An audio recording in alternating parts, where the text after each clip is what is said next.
All right. What's going on? I like when they push the lines. I love it.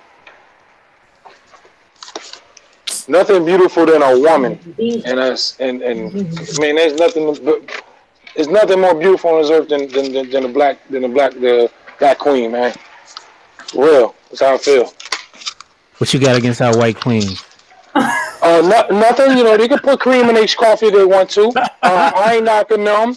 You're beautiful too, but you know, there's a cream in the crop, and then there's the crop. You know, there's a good apple. There's an Indian apple. You know, I like women. Period. I think women.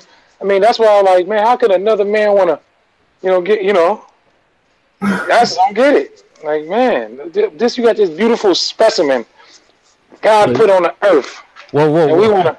Why are you dressed like Reno 911 with the walkie-talkie taped to your chest?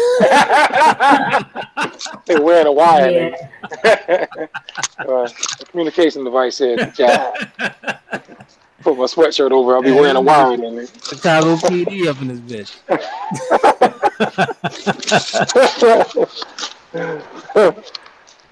Yeah. I want to get dudes want to get their back beat up, man. These women sitting here all this 4-to-1 ratio and stuff. Man, what's wrong with you? Come on, man. Hey, it's like 7-to-1 in DC. Yeah? Whew. Yeah. DC is a place to be. Wow. What about the gate? Is there LG something community there? That's huge too, but we not like Atlanta though. Oh, okay. That's the nation's capital of that down there. I think Atlanta got everybody except for maybe California. San Francisco used to be. I think they got San Fran beat out. I remember San Fran. See where I'm from, Asbury Park, man. They didn't bought the boardwalk is fixed up now because after the riots they shut everything down in '87 when I first got there, and they bought all their property, knocked all that stuff down, put up $1 million condos. They be doing the parades and everything down there. You go down there in the summer, there's cats running around there with rainbow color speedos and stuff like it ain't nothing. Speedos, dog. Public displays of affection, all that stuff, man. You won't be kids seeing that shit, man. Asking me questions. I'm just saying that's them. That's the only community though, man. They got a lockdown there, man. Aren't your kids old enough to know what's not? I know who saw me something. Michael Sam. When Michael Sam was kissing that dude, my son called me. Dad, what's going on here? He trying to raise the drop. Like, Dad. So what's going on? He's like, what's going on? He's like, what's going on here, Dad? Because they got kissing them watching the draft. We all into the draft. And I had to sit and explain to him. I said, man, he like get his back beat up, son. Oh my God. I had to let him know basically that, man. Like, ESPN, you know how the media do it, man. They was all up on that stuff, man. Like they set that man up like that for failure. They shouldn't put that on TV. Why couldn't you just get drafted first and then come out? Get on the team and then do that. Why don't you do that right out of college? People ain't. He played for the Rams for like a cup of coffee. Like he wasn't even there. Yeah. Yep. Trying to bring the film crew on the practice squad. They was like, man, get that the hell out of here. Oprah here and shit. Hey man, come on, man. Michael he should have got his bread first, got his deal, and then started all that. Dude like Collins did it. What up? I think. What's up, man? What's up, Mark? And honestly, I don't think people had a problem with him being gay. People had a problem with the whole bringing the spotlight to the team. Right. Like they just wanted to play football, and every other question is like, how do you like playing with a gay player? Like they never. Yo, y'all won by 21. What was how'd you guys win? They wasn't asking no questions. They like, does he look at you in the locker room? Right. Yep. Made a big spectacle of it. What's up, Clark? What's the guy in the NBA that was Hey, did you move to a different spot? I mean, I'm still in the state of Washington. I just technically just moved about a mile down the street. Okay. Mile and a half down the street. Hey, do you got a bigger spot for your records and equipment? Oh hell yeah, bro. Oh. Hell yeah. Hold on. I seen that the other day. Are you a empty nester now? You know what? Yes and no. A couple weeks ago, my mother-in-law passed, so Oh damn! Sorry to hear that. appreciate it. We moved my father-in-law in, Oh, okay. so that empty nester shit lasted about a good 30 days. Oh well. Clark was sad about that the empty nest. I was like, man, I'll come up there and stay. No, hey, I'm waiting to walk around the house in my drawers. Hey, dude, I had fun while I lasted.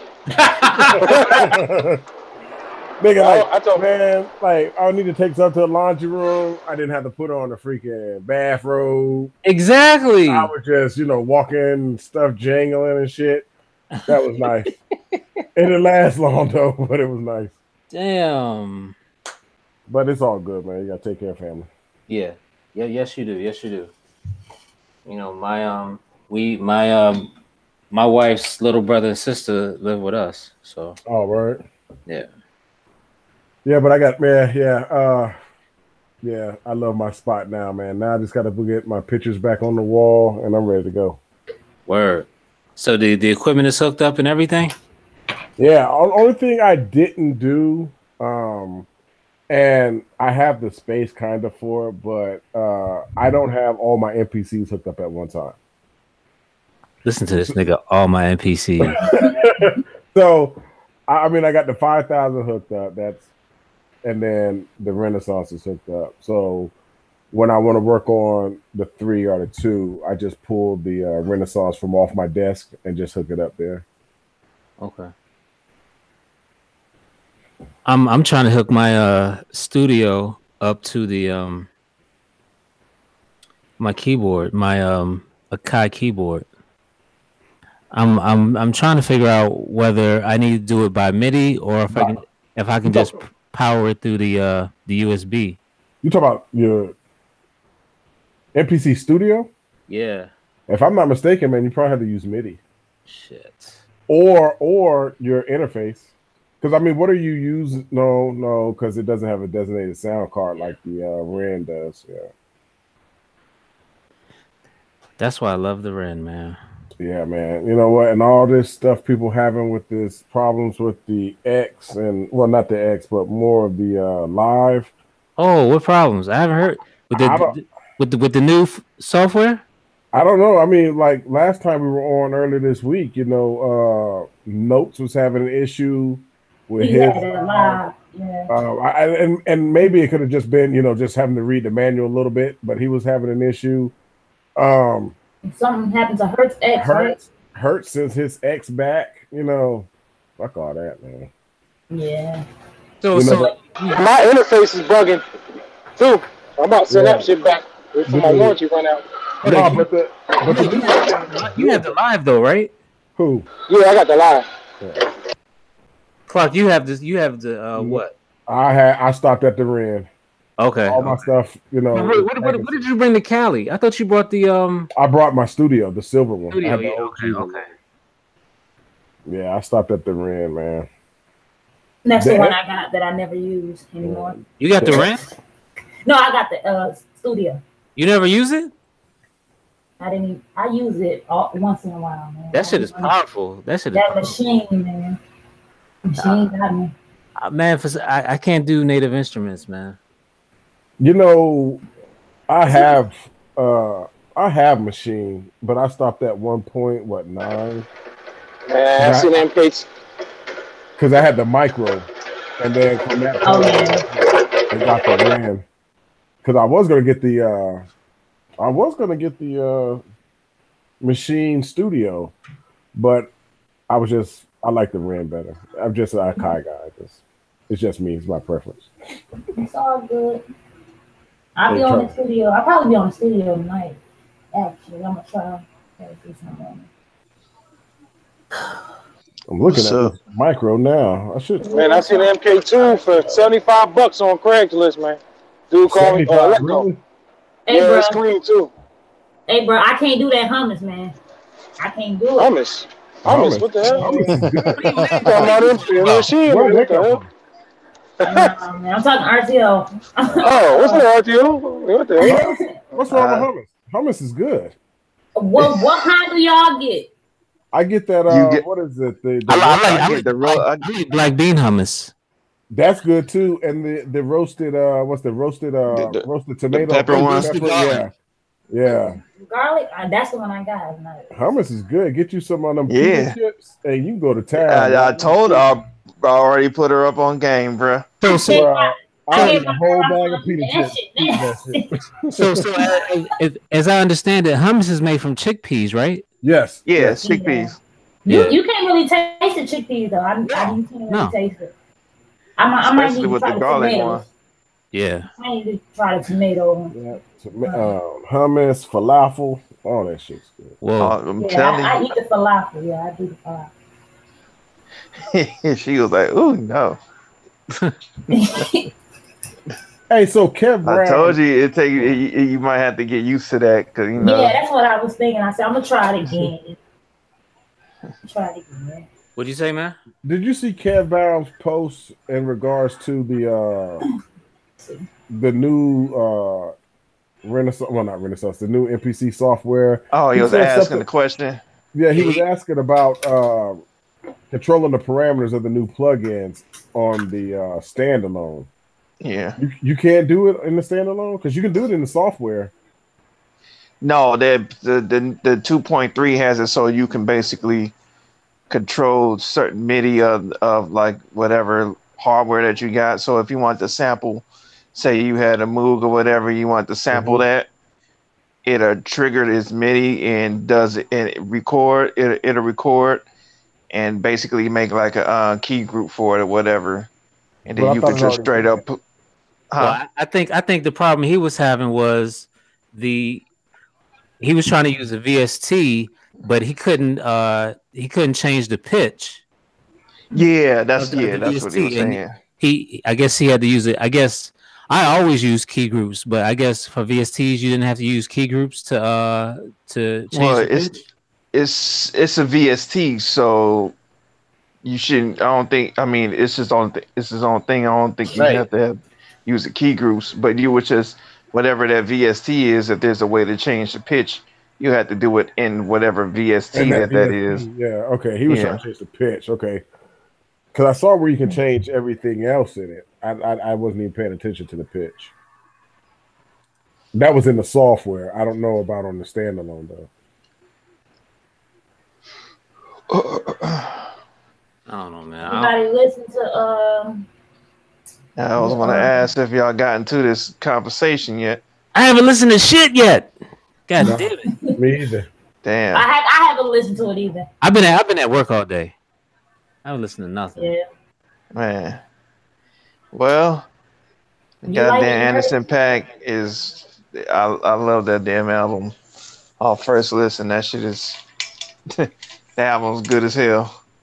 He did his thing. Everyone who's a part of that album did that damn thing. So does he have a track produced by Dre and Q-Tip or two separate tracks produced by two separate tracks? Which one is better? Dre, I like the one with Q-Tip. Yeah, Cheers is with Q-Tip, right? Yeah, I think it's Cheers. Yeah, me personally, that's more of my style. The Dre one, it's two of them that's Dre. One of them I'm not. I mean, it's cool, but I could pass on it. But the Q-Tip one, yeah, that one go. All right, I'm gonna roll with this. They got a Talib Kweli and Dead Prez Drink Champs. I think I'll watch it. I don't know if I want to watch that. Well, yeah, Talib Kweli. I don't know if I want to watch that. I mean, I like Talib Kweli, but yeah, but I understand. Why I want to watch him on Drink Champs? Yeah, why is he even on Drink Champs? Like, I don't know. Does he drink? You know who I want to see on Drink Champs? I want to see Third Base on Drink Champs. I want to see MF Doom on Drink Champs. We ain't gonna man. Ooh, man. Doom on Drink Champs. With the mask. That's going to be fucking crazy. The whole 2 hours. This motherfucker gonna be drinking 40s the whole time. Yeah. Doom on Drink Champs. Oh my god, that'd be fucking hilarious. I don't even want to talk about it because when fucking Masterpill did that fake ass rhythm roulette, talking about MS Doom. Oh my god. It was so a April Fool's though.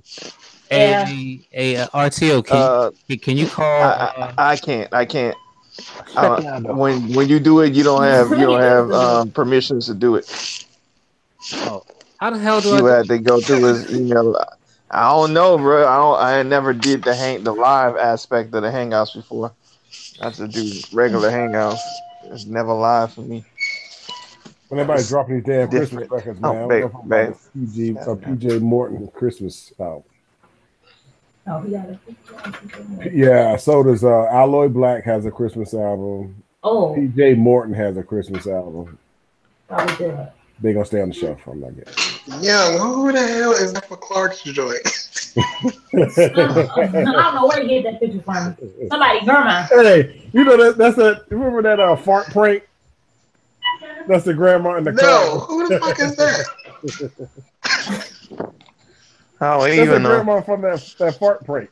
Yeah. What part prank? You never see that video of the fart prank? Hell no. I've been shit at so many park pranks. I don't even know. Yeah.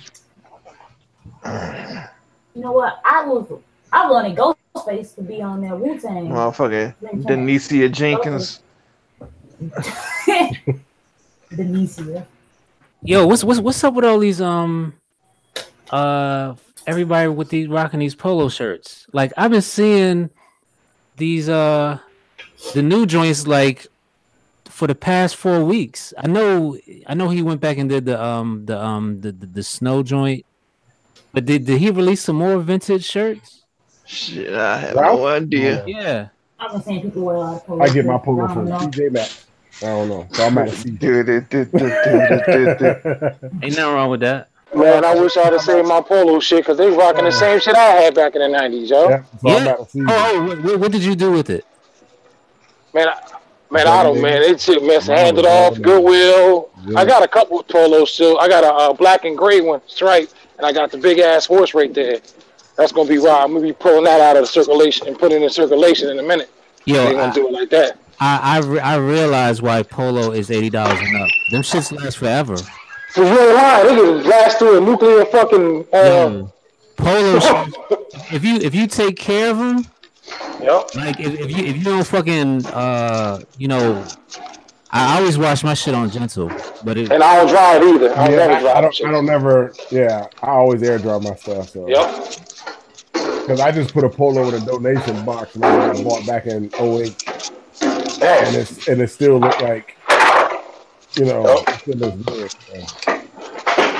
Oh, I got the long sleeve one too. It was multicolored. Like I was looking at the polo Tekashi 6ix9ine was wearing on the Breakfast Club, and I'm like, yo, he's like the 30th person I've seen with that shirt on. Yes, he coming back, man. Hey, speaking of Tekashi, he fired his whole camp. Yeah, I would too. They tried to finesse him out of $3 million. See, that was gonna happen. So he thought he was going on tour and getting $300,000 for the whole tour. But the promoter paid them $3.6 million. Damn. $300,000. Yo, that would have been the finesse of the century. Yeah, I'm saying they was booking shows without him knowing, getting the money. What do you expect, though, man? You got the element in there. Like, yeah, that ain't nothing new.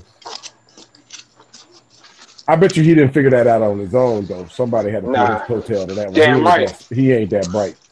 Nope. His own people robbed him. Robbed him and shit. You start feeding him. They robbed him. Yeah, somebody had to tell him that one.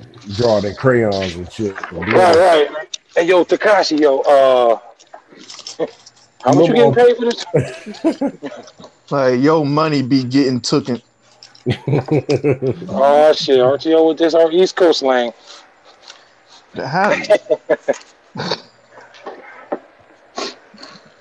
Yo, I saw your boy Mayonnaise post something stupid as shit the other night. What the fuck did he post? Mayonnaise. Oh. I wanted to reach across Facebook and slap the shit out of him. It was something super. Said oh fuck! Now I gotta go to his page. Hold on. So look in a stupid dictionary, you'll find it. Look in the fronters. The fronters perpetrating thesaurus.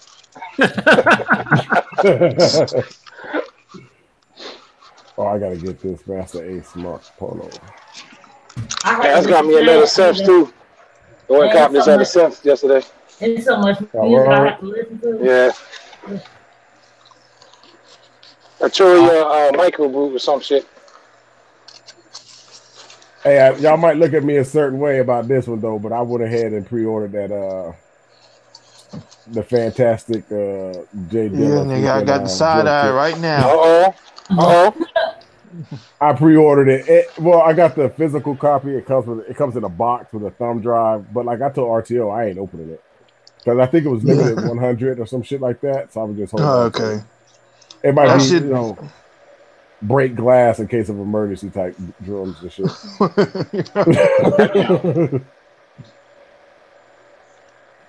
Yeah, I had put the link for drum brokers in the. Man, you got hella space in that spot, man. Yeah, you put records on the damn set. Man, this dude. Oh yeah, I was watching Casual. Man, he got the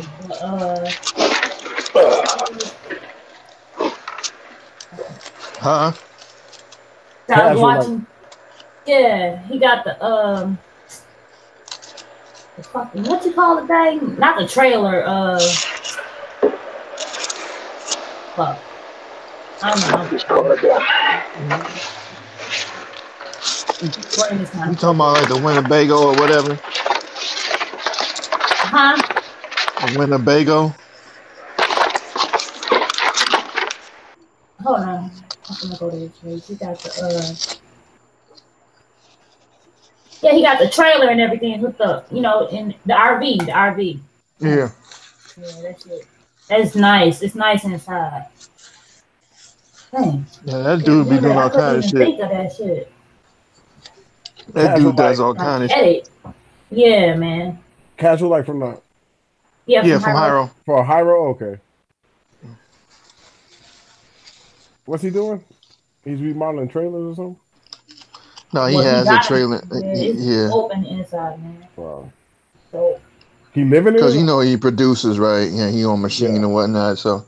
Oh, okay. Got that going. Right. This dude got fucking acres of land. See that this motherfucker that is into he does goddamn he builds houses and sell them and whatever that shit is called. I can't think of it. Oh, he flip houses? He flip houses, yeah. Okay. That on top of the high road shit, on top of doing high road day. Yeah, that's why I seen it. He was in the RV doing high road day. Man, I'm looking at all these hieroglyphic dictionaries and books. Yeah, I went up to New York. When did I go to New York? Wednesday, nigga. Mm-hmm. Why did I get caught on the train with the dancing niggas? Showtime. Oh damn! It was shit. Harlem Shake. What all train on was the train? You remember the train you was on? Little mama brother one of them dancing. Go look for that train next time in New York. What train was you on? Trains going to fucking Queens. Oh, you was on the A? You was on the A? Yeah. They be famous on the A, yo. You need to take them out the Far Rockaway. They be dancing like shit on the wall. Them niggas be like they on fucking Soul Train. Nigga, it's a production. That's the last train that heads out to JFK. But Yeah, go out. Yeah. I like that though. That's a long ass train ride from Far Rockaway to. Hell yeah.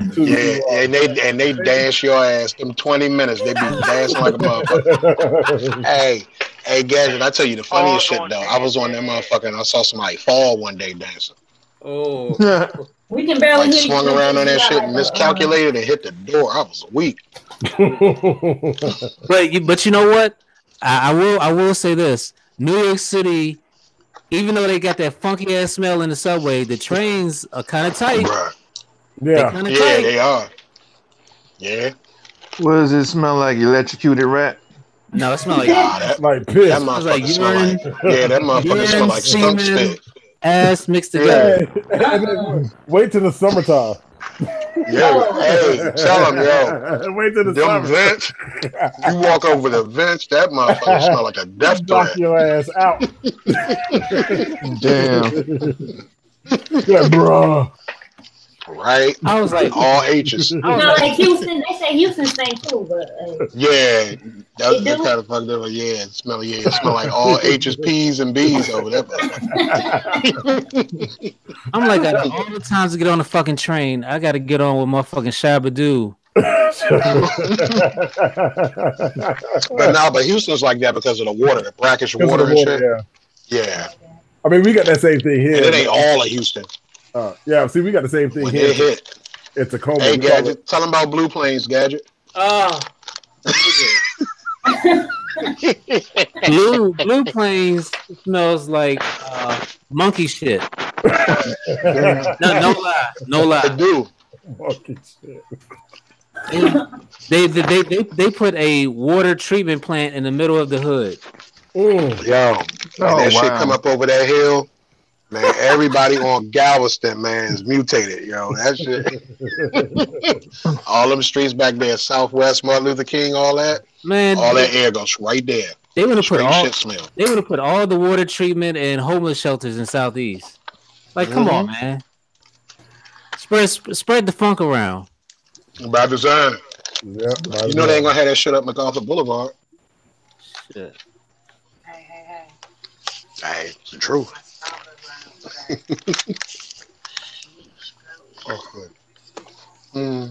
Yo, who watched Joe Budden podcast when Joe Scott called in? I didn't watch it, but I need to now. Shit. Yo, did y'all watch the show from last week when I told y'all to watch it? Oh, you talking about your show? No, the Joe Budden podcast. Joe Budden. No. Well, who was on it? Or, nobody. I mean, what was they talking about? You just, man, it's just a part in the show that is fucking funny as fuck. Are you talking about really watching it or listening to it? Oh, whatever. Listening to it. Okay. I thought like we needed to actually see something. Goddamn mental. Because it is a visual show. What day was it? Or it was last? The visual show comes after the live audio. Yeah. It's one label. It's last week. I think it's labeled Magic. Hold on. Let me. Fuck is this one called? I really only watch the cartoon joints that they put out. I listen to the on live the weekends. Every day it drop. Yeah. I listen every Wednesday and Saturday. You driving mental? Yeah. Oh, okay. Yeah, coming back from DC. Okay. Oh shit. Hey, so y'all got some snow over there yet? Hell yeah. Man, if they want to call it snow, that motherfucking fucking snowflakes shit, people was fucking tripping out. My goddamn doctor ain't even come to work. Yo, and they ain't tell me shit. I showed up looking dumb as fuck yesterday, thinking I'm going to a doctor's appointment. Like, yeah, where you at, nigga? Oh, well, you know. Nah, I don't, bitch. That's why I'm calling you. So let's listen to episode 194, Mathematics, of the Joe Budden podcast. Oh no.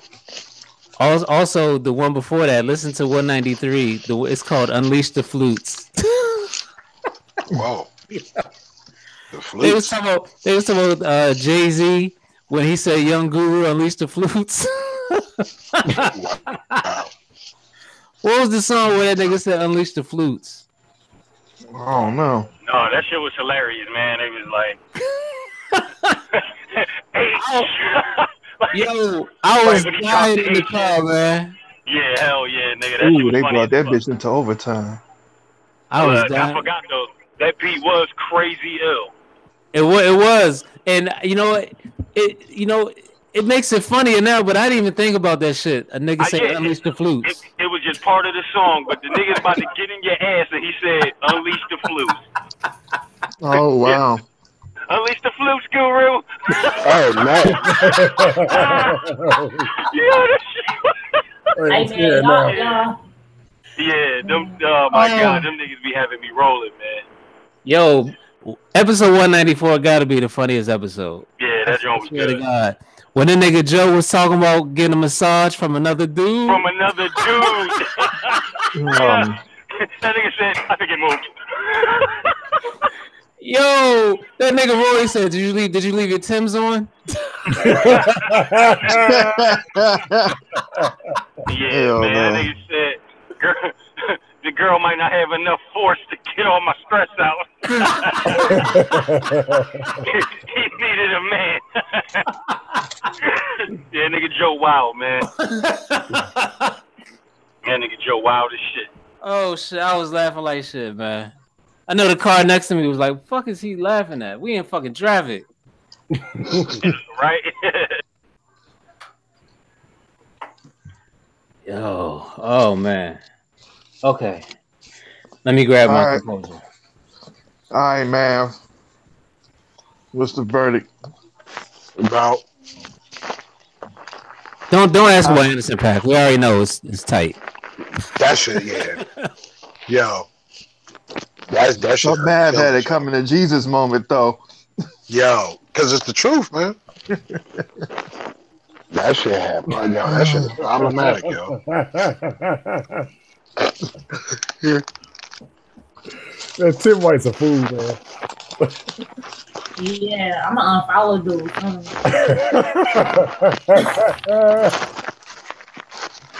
What the fuck did you go down? This was that dude with that pickle. That was all I needed. BG, I'm gonna need you to stop talking about that. Why?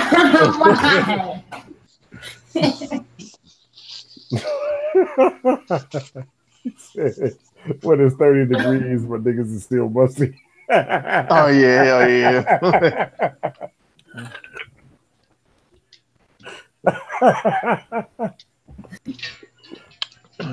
Dude's face. Oh man. What else came out today? Oh, nobody gives I don't know about today. I mean, just what Wallace said. I listened a couple to it. I listened. Well, that's. I think all the other stuff is just like trap stuff. I know they Crit little EP came out. That was only like 3 tracks. Oh yeah. Who watched that Nas film? I didn't. But I was playing on I didn't. I'm gonna watch it tonight. What Nas film? Oh, dude. Yeah. He did a film for the Kanye album. That's here. Yeah, you gotta. Oh, that's what they. I didn't watch that shit. Yeah. Then you're not a Nas fan because that shit is tight. Yeah, BG said it like it was whack. Right. I don't know. I gotta see it. I haven't seen it. So, the thing is, I'll give it a shot. It ain't Kanye did a Nas joint. Look, it's Nas. You didn't know that? Right. Yeah, but still. Yeah, I'm late. Yeah. It's. I'm not. Yeah. Yeah, Kanye did a nice joint. Yeah. Are y'all that jaded? Because god damn, yes, the fuck I am, man. I'm done. It's not. I just don't like that album. I'll be that snob. It's just that I don't like it. I don't care if Kanye had some dope beats on it. Yeah, I just can't get past "Cop Shot the Kids," and I know you like that song, but I did not like that song. Hold on, you didn't like Adam and Eve? That shit was trash. Adam and Eve, which I had to remember which one it is. I don't remember. When did this album drop? Like 2 months ago, I think. No, 2 or 3 months ago. That shit was like before summer. Yeah. Yeah, it was during the summer. That's right. It was in July or whatever. 2 months ago. Yeah. I still said 2 months ago. Yeah, that shit was Somebody remember that shit. Well, if y'all don't want to watch the Nas film, well, shit, 2 months ago it was the summer. Man, motherfucking there. Yeah. You know what I'm saying? Like, come on, man. That was like 2 months ago, then in August. Still in the summer. The shit came but out. It came out in July, June, and one of those, right? Yeah. It was like the end of May or some shit. Memorial Day. Way back. I missed that one. That shit wasn't that long ago. Yes, it Yeah, it was because it was doing that whole little Kanye summer shit that he had with all the releases. No, I'm saying we acting like it was 2 years ago. No. Music snobs. Wow. Nah, it ain't that. I don't like the album because of the you talking about the Nasir joint? Yeah. But you know what, RTO, you would still like this little film joint. I'll give it a try. I saw that joint. I can just, like I said in the chat, I just put it on mute when Cop Shot the Kills come on. I can look at it visually. I watch it without it. First of all, this coming from a nigga who has every E40 album. Don't you ever? No, I don't. That's what I don't got. I only got the old shit. The E40 discography. I ain't got that. Be legit. I only got one Be Legit album. You got that. And that's the Hip Museum, and that shit's dope. You can't shit on that. Hurricane. Ain't none of them shits as bad as Cop Shot the Kids, though. That's why they call it Hurricane. They wasn't fucking saying hurricane fucking 50 million times throughout the whole damn song. I don't know, man. The whole fucking film is tight to me. Now, I mean, I could watch it, but I mean, I'm bullshitting, but you know, I mean, I just not a fan of basically that one song kind of kills it for me with that whole album. And just the whole way it was done. Like, it don't even sound like Nas was rapping for those beats, which I don't think he was. No, I think he had some other shit. They said he was. So he wrote to everything. Yes. Why it sound like that then? Because it don't sound like he rapped to those beats. Because they rushed the mix. Yeah. To put everything out on the same day. Nas was probably killing it when he was fucking recording it. Well, that's some bullshit, man. I mean, by this time, you need to re-release that shit correctly. Yeah. It's been a minute now. I would rather listen to 12 songs of Uchi Wale on one CD. I'm telling you. I'd rather listen to Horse's verse 12 times. Right. I hear that shit. Fuck Nasir. Yeah, I'm a Nas stan, but that's one album I ain't supporting. Fuck it. You don't even watch the film? I'm gonna watch the film. I'm gonna watch the film when I get a chance, but I ain't fucking with that Nasir album. Fuck Kanye West. Y'all crazy. Boop, boop. Kanye flow. Can we talk about that New Year is trash and you know it? Can we talk about this whole new culture of canceling people because we don't agree with their politics? Shut the fuck up out there. No, not with this group, man. No. So I think in this climate, like with politically and like I think if you don't agree with somebody, you think their music is trash now. If you don't agree with the politics, no. It's not even that because I wasn't fucking with 808 and Heartbreaks, and that was before he got on this crazy shit. Oh wow, yeah. 808. It's been a minute. A lot of people said, "Fuck Kanye." I'm not buying shit after the whole Trump shit. No, I was saying that's true. But for me, it's been way before that. 808 Heartbreaks wasn't trash. It wasn't me. I ain't fucking with that album. When I heard 808s, when I saw the direction that 808s and Heartbreaks were going, I knew then that we were in for like a real big change in Kanye West as we knew it. I couldn't fuck with that album. I didn't fuck with Yeezus. I didn't fuck with. Damn sure I didn't fuck with that shit. I think the last Kanye album I actually enjoyed was shit. My Twisted Dark Fantasy. Nope. And I only liked a few songs on that. Same here. I like the Graduation is the one I like the most. Yeah, Graduation. Graduation was the album that I like. Here's the flip side, but as a producer though, I don't think he was making albums for us every time. Us as in the boom bap, soulful college dropout niggas. That's fine. That's fine. I don't have a problem with that, but that don't mean I'm gonna like it because he made it. My point is you don't have to like it, but it wasn't trash. It just wasn't for us. Well, for me, does that make sense? It makes sense, but it's only trash if you ain't putting your best foot forward. That's what make it trash. Like to me, when I hear if I had to judge 808s based on his earlier previous work, it's tragic because of the quality that's put into it. It's like, you're making music to you're making music to the point where it's like the Lil Wayne of 2000 and something, early 2000s is way better than Lil Wayne now, and that's because the Lil Wayne back in the day it was younger. Put more thought into what he was saying as opposed to saying, "Oh, you know what? I'm just gonna put this together. They're gonna buy it anyway." So that's the approach that a lot of people who make music now, they just do anything without having to face the music in terms of the artistry or whatever. No, I definitely feel you, but I think a lot of times we are listening. We as in this collective are listening from different ears than the actual consumer. Now, I'm not saying we're not fans first because we are. Like, we were raised on the real hip-hop, which led us to becoming producers, MCs, all of that. But I think a lot of times we put on I put on definitely a critical ear all the time, especially to lyricists, because I started out as that first. A lot of times, though, I try and sit back and, like, just listen from the role of, like, the average, quote-unquote, dumbass consumer. And, like, you can hear a lot of today's music, like a lot of today's shit that's popping right now, like a lot of this fucking over dramatic, sad, sing-songy hip-hop shit, like the little trippy red niggas is doing and all that.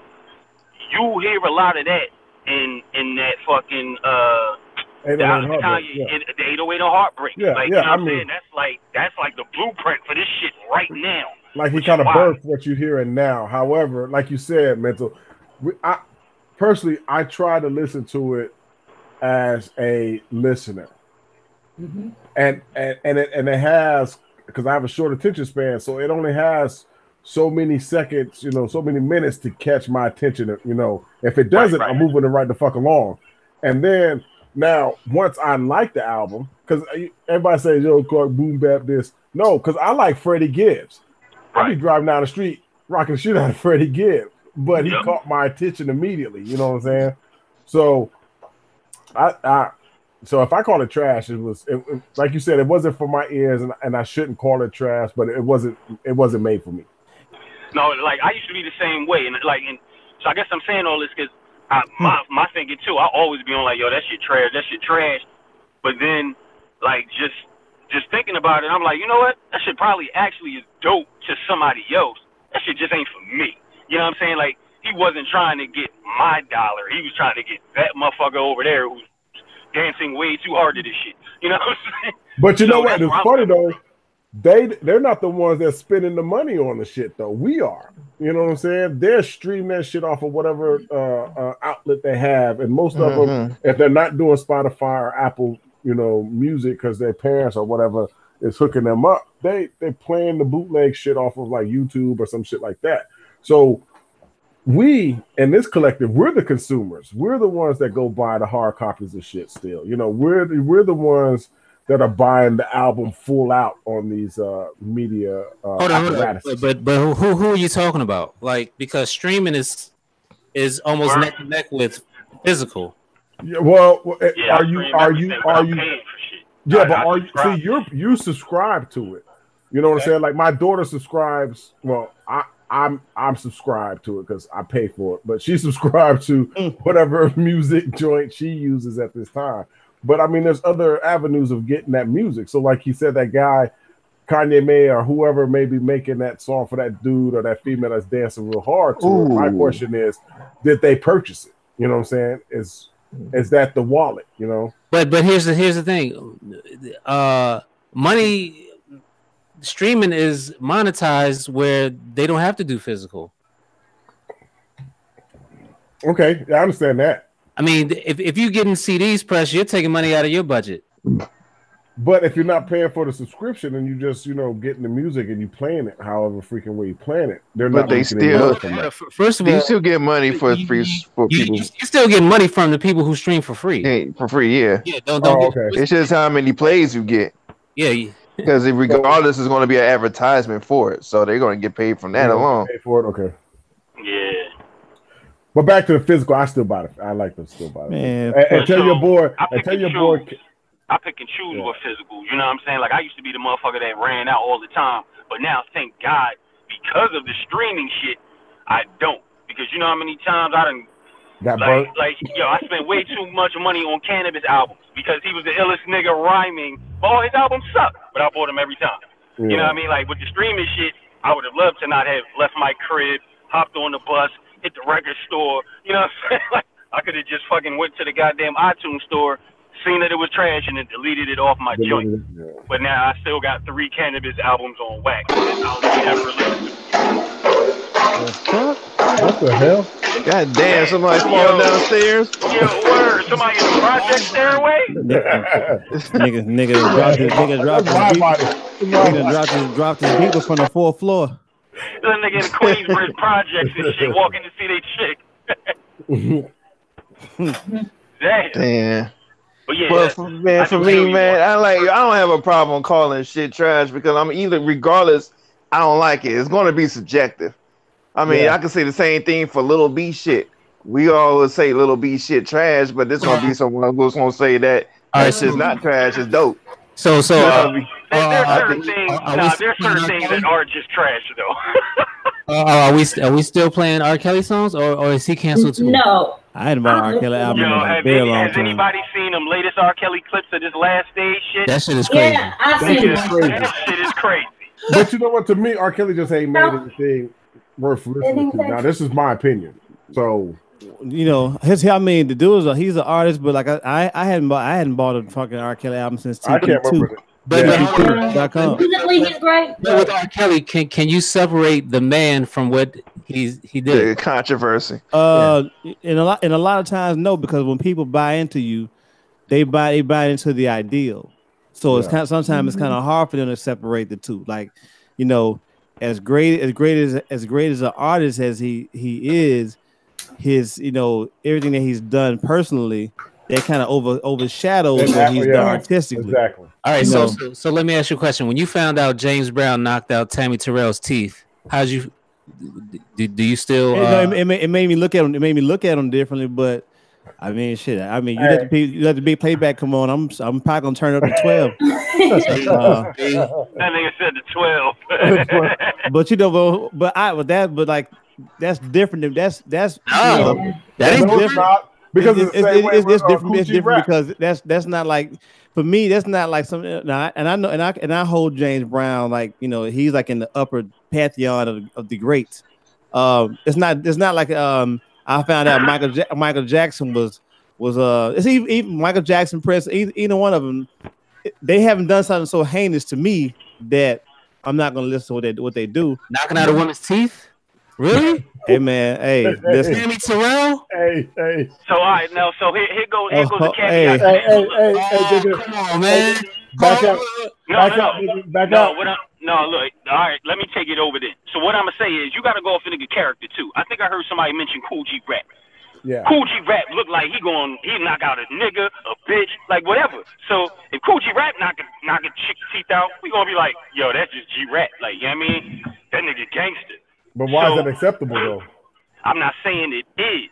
Yeah. I'm not saying I condone it. You know what I'm saying? But I'm saying because of a person's character, certain shit, you're not really going to bat your eye at too hard. Now, if one of y'all niggas knock a chick's teeth out, you know what I'm saying? We gonna be like, yo, what the fuck? But Cool G Rap knock a chick's teeth out, we gonna be like, damn, that's fucked up. And that's probably about it. I don't to say that. I think everybody should be held to the same standard. Like, I agree. No, I agree with you. If you don't fuck with a nigga for pissing on the chick, he should be held accountable to the same nigga who knocks out a chick's teeth.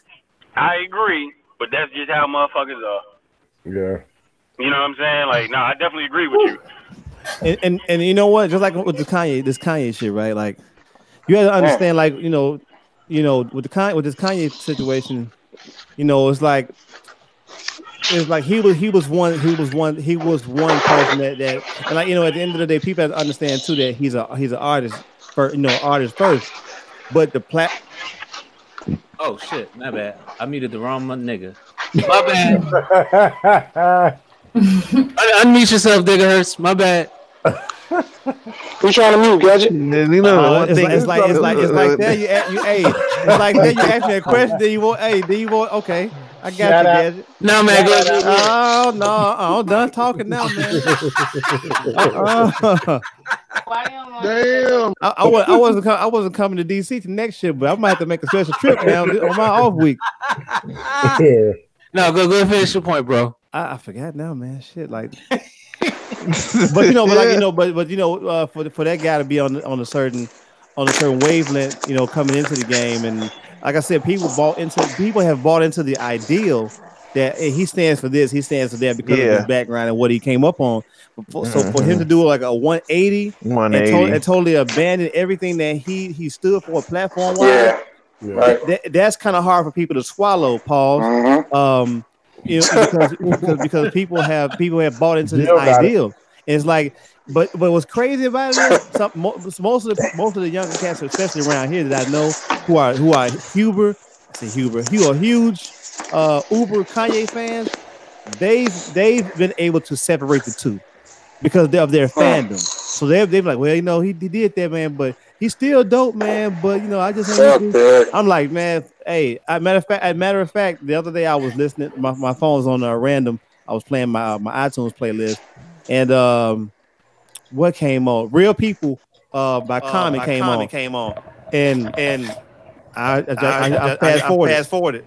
I couldn't even listen to the echo. I think when Kelly first was peeing on that girl, he could have said, "Hey, she could have been underage and I didn't know it." But I think after his actions afterwards with the stable with the young chicks and people are exposing him now because social media is like strong. You got an echo. Yeah, you got an echo, bro. What the hell? Oh, I'm going Bluetooth. I got the J Bishop 5000 Bluetooth. No. Everybody has an echo. It's wide body. How about now? Yo. No. Still there. Oh, fuck it. Yo, see that? That was him. Yeah, that's wide body. But you know, but I guess it's just for the selective few. Like I don't know. Go again. But here's the thing, like when Triple X died, like there were people celebrating that shit because he beat up his girlfriend. Yeah.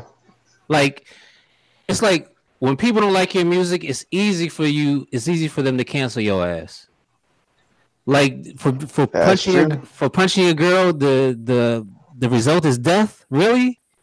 I mean, that's too extreme. And just like when people are like, well, you know, violence begets violence and all that stuff. I'm like, well, that doesn't, just because he did that doesn't warrant for him to lose his life. You know what I'm saying? Like, I think he did a terrible thing,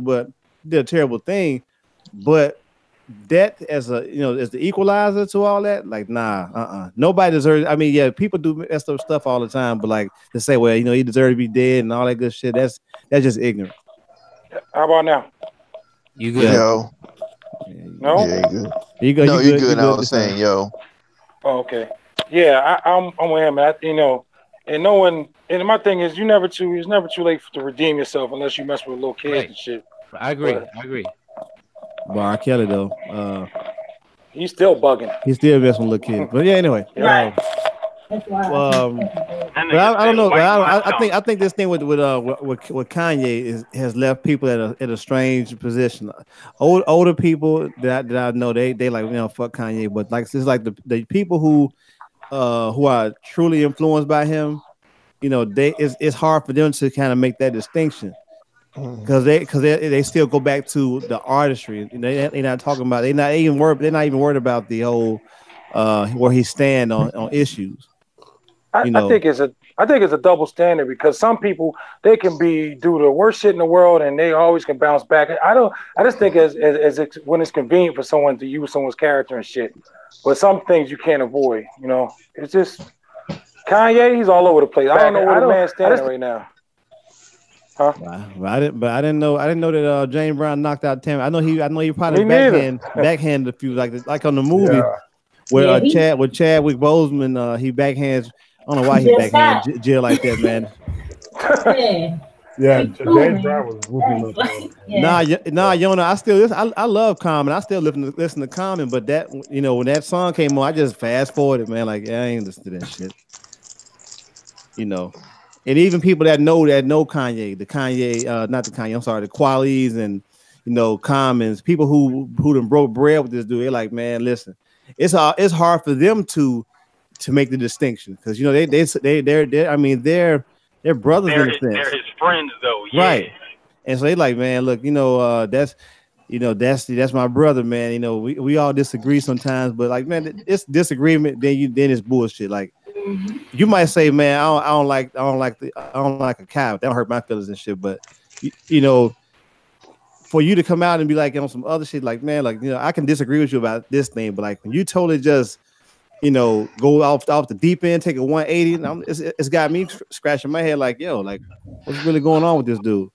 Then I'm trying to get you to understand, or either confront your truth or whatever, and you're still on that bullshit. And you're like, nah, it's this dude. Head case. Let me ask y'all questions. I would feel that way if I personally knew the nigga, but since I ain't grow up with him, since he ain't the nigga I've been rocking with, all of that, like he's just an entertainer for sure. You know what I'm saying? Like that's how I view the whole Kanye shit. Like, I mean, was I behind his political views before this Trump shit?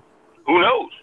You know what I'm saying? Like, never really thought about it, and I'm not really thinking about it now because that nigga not affecting me and my community right now. You know what I'm saying? Like.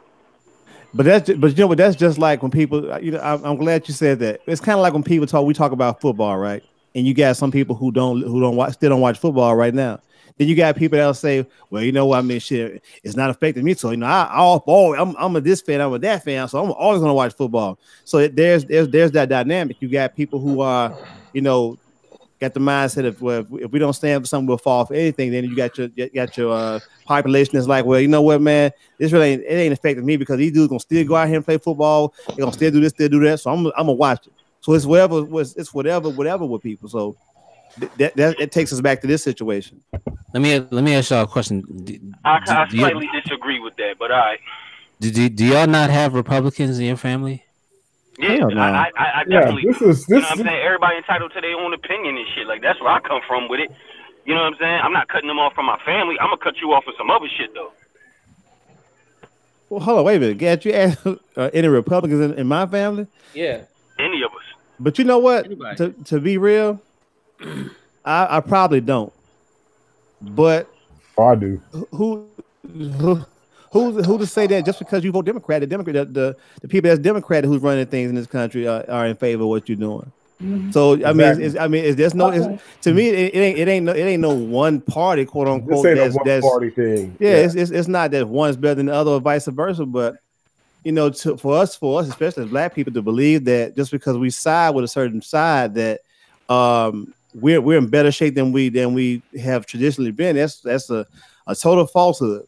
You can vote either way, and you have your views or whatever, but at the end of the day, it's still separating people. Ain't nobody working together to make a real difference. So it don't. I mean, what are we talking about?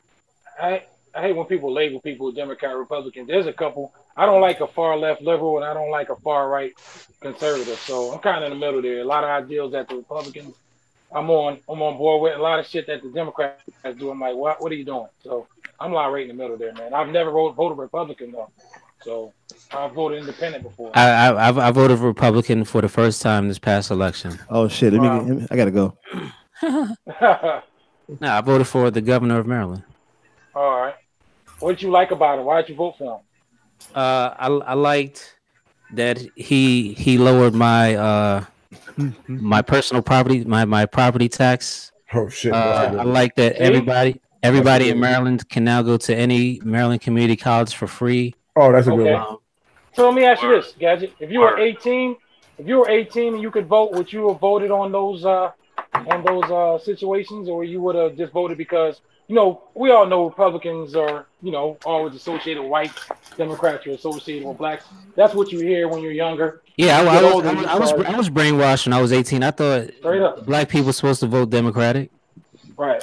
So I mean, like now, I'm like, man, they bugging. Like, but see, after I got out the military, I realized you have to vote what's going to benefit you. What's going to benefit you exactly? Taxes. So and that crosses party lines. Yeah, so you have to keep your ear open. So my problem, like with this whole thing, is it's the Democrats doing this, and the Republicans doing this. No, it's individuals that are doing this, because you got individuals in both parties that side with each other. You know what I'm saying? And that's what I meant. That's what I meant by saying Kanye ain't doing shit for me. Like, I think Hurts took it a different way. I'm talking about I vote in my local community because I don't give a fuck about Kanye politics because I'm not voting for that nigga. Like, I'm voting for these motherfuckers out here that's hitting my community. You know what I'm saying? Like, that's what I meant. I didn't mean personally Ari. I'm talking about like my community. But at the same time, it's not. The way he came about and the spectacle that he, put on the show and shit, I disagree with that. So with me disagreeing with that, that means I'm not gonna, I'm done with you. You know what I'm saying? I'm not gonna buy shit that you had your name on. Now I used to love Kanye, man. I thought this dude, and it's probably my fault. I thought the dude, in the 2000s was the savior, because rap music was in trouble, especially commercial music. But so y'all still not fucking with him, even after he said he was brainwashed and all this other shit. Like, I told you he had the General's fried chicken, yo. That's what. But guess what? I thought y'all said everybody can redeem themselves. I didn't say that shit. I didn't say it. I didn't take what you said the wrong way. What I said, what I mean by what I said was this. That's like with anybody I support. Normally, I'm not a Kid Rock fan. So if Kid Rock put out a project, I'm not gonna go copy it because Kid Rock doesn't appeal to me. Now let's get back to we talk about artistry or whatever. Kanye stopped putting that type of artistry in his work. That's why I felt to go out and purchase a Kanye project of any sort, even his new stuff. And then with the political stuff that just happened, although I'm not really into politics like that, it's just the fact that you're co-signing something that not only just black people, you're co-signing a mindset that's dangerous to all people of color. Because you ride behind a president that cares nothing about any person of color, and yet you still endorse and enforce that mindset. Whether you under the influence of prescription drugs or whatever the case may be. No, I'm not rocking with that. And you're right. Ain't nobody doing nothing for me. But guess what? I have a choice. I have a choice in what I tend to purchase, what I tend to purchase and support. And so if in that sense, if our politics ain't lining up and your art don't match up with being art, yeah, I'm gonna call it trash, and no, I'm not gonna support it. Flat out. But guess what? I took that money and bought Ken Brown last 3 albums.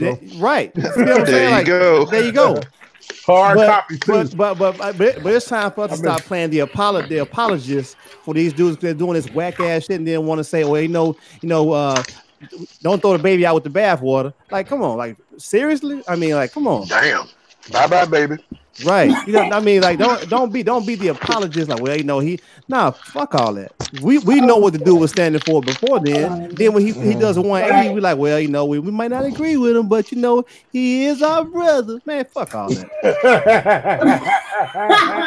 I don't want to hear that shit, man. Yeah, I'm not fucking with him.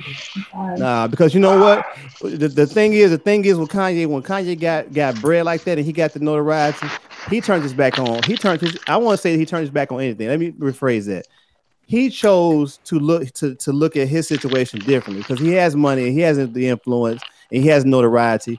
He kind of like purged himself from the whole situation the whole platform that he was standing on to begin with.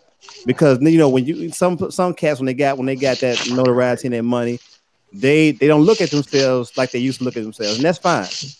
But don't tell me I should give this dude a chance when this dude's pretty much already told me in so many words by his actions and what he's done to other people of color, not just black people, but all people of color, and women.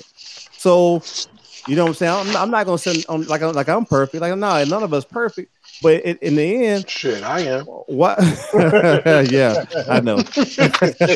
But why am I getting behind this dude in his movement? Yeah, you shouldn't be getting behind it. Dude. No, that's a bad look. That's a bad look. Very bad look. But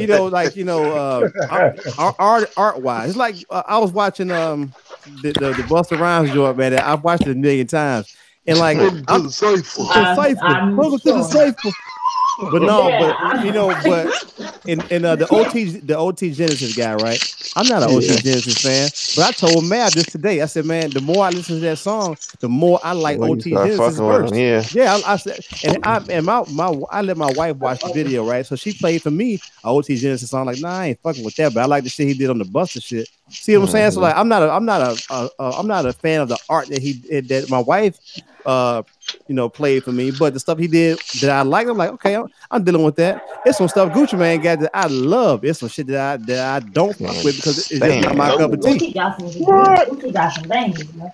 Got that trap house. That lemon. I fuck with. That's probably it. Like the rap. I go back.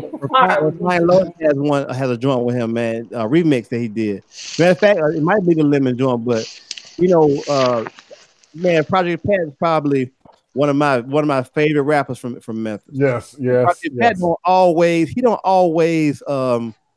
ain't the most lyrical dude in the world. He probably ain't the most technical dude when it comes to the rhyme. But let's just say he's not any of that at all. Exactly. That's what I'm about to say. What's funny about that, though? One of my best friends grew up with Project Pat, and the dude he a hip hop dude, but the way he comes about doing his art, it sells for him. Mm-hmm. So, it's dope, man. Because Project Pat, that's the man. I can't stand it, but I love Project Pat. I like Project Pat. Dumbass Pat. Nah, I feel what you're saying. Laughing. Pat. Right. I feel what you're saying, Hurst, but the reason why I was asking is because like I don't have I think Kanye put out his own project among that 7, right? Am I correct? Yeah, he put out his own. I think so he put out his own, right? So I didn't listen to that because I thought it was going to be trash. It didn't have anything to do with his politics, right? Now, I disagree with the Trump shit. I wasn't saying like I was on board for it. A lot of times, y'all know I like to play devil's advocate. But my point overall is even though I might not buy a Kanye West project, that might not make it to my title, none of that shit. Mm-hmm. But if he produced for a nigga I fuck with, you think I'm not gonna listen to this next Saha album? Nigga, what? I don't think it's that serious. I mean, cause I was just saying I fuck with the shit with him and Kid Cudi. No. I like that. No, I fuck with that, but cause Hurt said he fast forwarded past the Common joint because Kanye produced it. So that's I'm kind of on that. I didn't even flinch when I did it too, man. Don't get me wrong. I do respect it, but my question is fuck a Kanye West project now because we probably not gonna get no dope shit. But if it's a dope artist that you really fuck with and Kanye produced the whole shit, you're not gonna Elzai. I'm just throwing it out there. Elzai produced entirely by Kanye. You gonna be yo, fuck this album. You wouldn't even give it one listen. You know what? No, I'm not fucking with it. And I love Elzai, but you know what? I ain't messing with it. And y'all some real niggas. I respect it. Send me the acapella. Yeah, just send okay. No, I got you. That's not see it, Jordan. Send me the acapella record. Give me the acapella. Why I said that though is I see what Kanye has done. Hating ass niggas. As an artist though, I always tell people that when people talk about Common, and this is my favorite person to even bring up, because when Common did Electric Circus, people were killing him behind Electric Circus. I think Electric Circus is dope When he did Universal Mind Control, I didn't like it because of the direction that it took. But what I failed to realize was it failed to, as a fan, we always want what we want when we want it, especially with our favorite artists. But the term artist, you have to be able. They take chances on what the next thing is or what they feeling artistically. So like you might not. I hated. I didn't like Nostradamus. That's probably one of my least favorite albums by Nas. But you know, I went back to go listen to Universal Mind Control by Common, and it's a dope album. It's dope. That's a dope album. Now nobody smiling. I didn't fuck with nobody smiling by Common though. No, I couldn't get through it. I couldn't get through it. But what I'm saying is like, you know, I had to kind of step outside of myself and be like, you know what, man, you know, as an artist, that dude, he's entitled to go about and find new ways to get his message across. Yeah. You know, find different avenues, you know, to travel and whatnot. So who am I as a fan? If I'm a true fan, I'm going to actually be there for the journey to kind of, you know, witness his artistry at work, whether good, bad, or indifferent. Right. But you know, like I said, at first I wasn't messing with the Universal Mind Control based on the singles that he had put forward. Like, nah, I ain't fucking with that. But one day I decided to go ahead and listen to it. And I was like, man, you know what? This ain't actually bad, because actually the album is really a hip hop album. It reminded me of the earlier hip hop stuff with Bambaataa. Yeah, that's real hip hop right there. That was electro rock shit. Right. You know what I'm saying? So I'm like, you know what? From now on, I want to give stuff a chance first before I, give it a thumbs down. But when it came to this whole Kanye West summer with him with the Pusha T shit and Nas and the Tiana Taylor, and I've been listening to everybody that's on this panel talk about how dope Tiana Taylor was. I wish I could break myself from that mindset to go listen to that, or go listen to Pusha T, or listen to Nas, but I can't. You still haven't listened to Tiana Taylor's album? No. Did Kanye West produce that? Are you serious? Guys have been on mute. You ain't been listening. Oh, he's been on mute. I'm sorry. Yeah. I haven't. And like I said, I hate that. I kind of hate that I haven't listened to it or whatever. But that's just a stance that I've been on. And who knows? One day that might subside. But her album was one of the best R&B albums this year. Really? If not the best. I believe that. Because I've heard you guys talk about it in such. This is straight like 90s, like singing over samples. Like it's the best Kanye project. Yeah, that it was the best Kanye project. Like. He took it back with her, or she picked some great, amazing beats. Yeah. He said, "You ain't gonna fuck up my album." I'm like dead ass. I want the hot shit, dead ass. Yeah. But it is what it is. I don't hate the guy. I don't know Kanye personally, so I don't. I ain't losing no sleep at night, and he ain't losing sleep at night with me either. But case in point, that's a case in point. But just to bring it home, I can't get behind it like that. Oh. Yeah. No, I feel you. I understand. I don't. I understand. No, I see his point. You know what I'm saying? I definitely see his point. You know what I mean? It's just I don't know the nigga like that. You know, like, if that was my man and he did that 180, then I would fuck with him. Then I wouldn't fuck with him. But here's the thing, like that's just like if somebody told me that Rakim never wrote his rhymes. Guess what? As great as Rakim is, bro, I'm gonna be crushed because that dude's like the god. He's like the god MC. Are you gonna throw away your paid in full album though? Hell no, I ain't throwing away. But you know what? I'm gonna be like, man, really right like microphone thing, nigga. Like, who wrote that shit? Like, who wrote that? Like, you can't hold other artists to the same standard because they didn't do anything because a nigga produced songs on their album. Like Biz Markie, you're right. Like Biz Markie didn't write a lot of his shit, but you still like Biz Markie.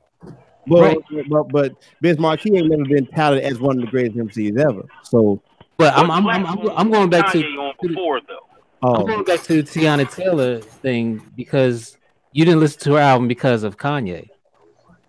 And I mean, and to be honest, I'm not I didn't even know Tiana Taylor sung or sings or whatever. So it'd be different if I was a fan of hers and I'm like, oh shit, you know what? I wasn't a fan until this album. Okay. Man, I've been a fan since. Let's ask the R&B expert here. What's up, Davenport?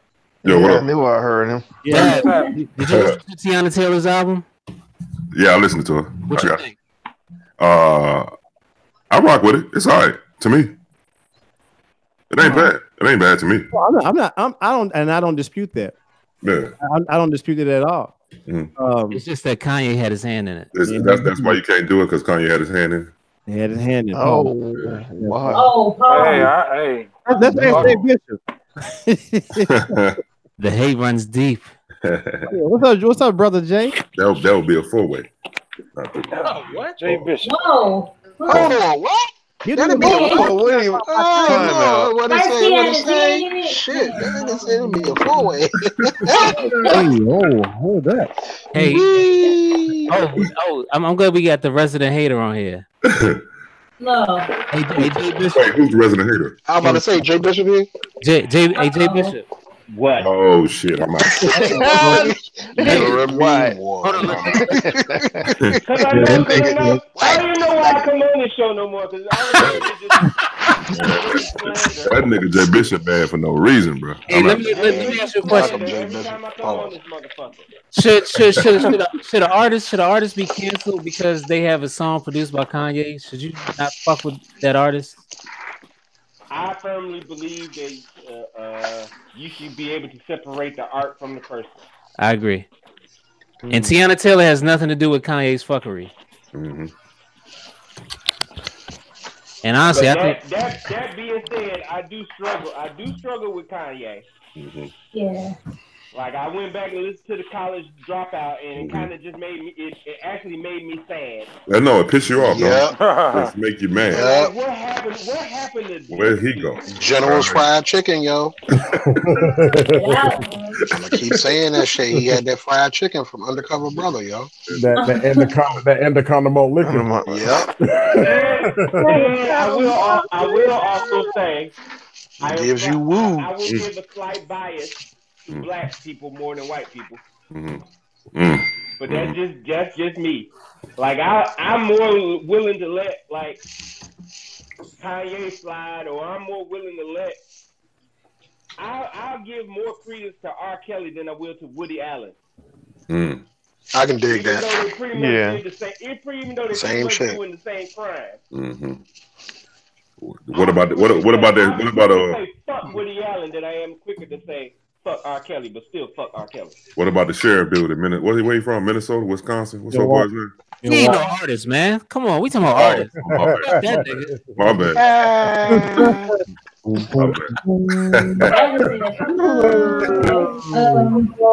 nigga want to bring real politicians into the shit. Yeah, bro. I want to see. Trying to see where you headed. Paul. Whoa.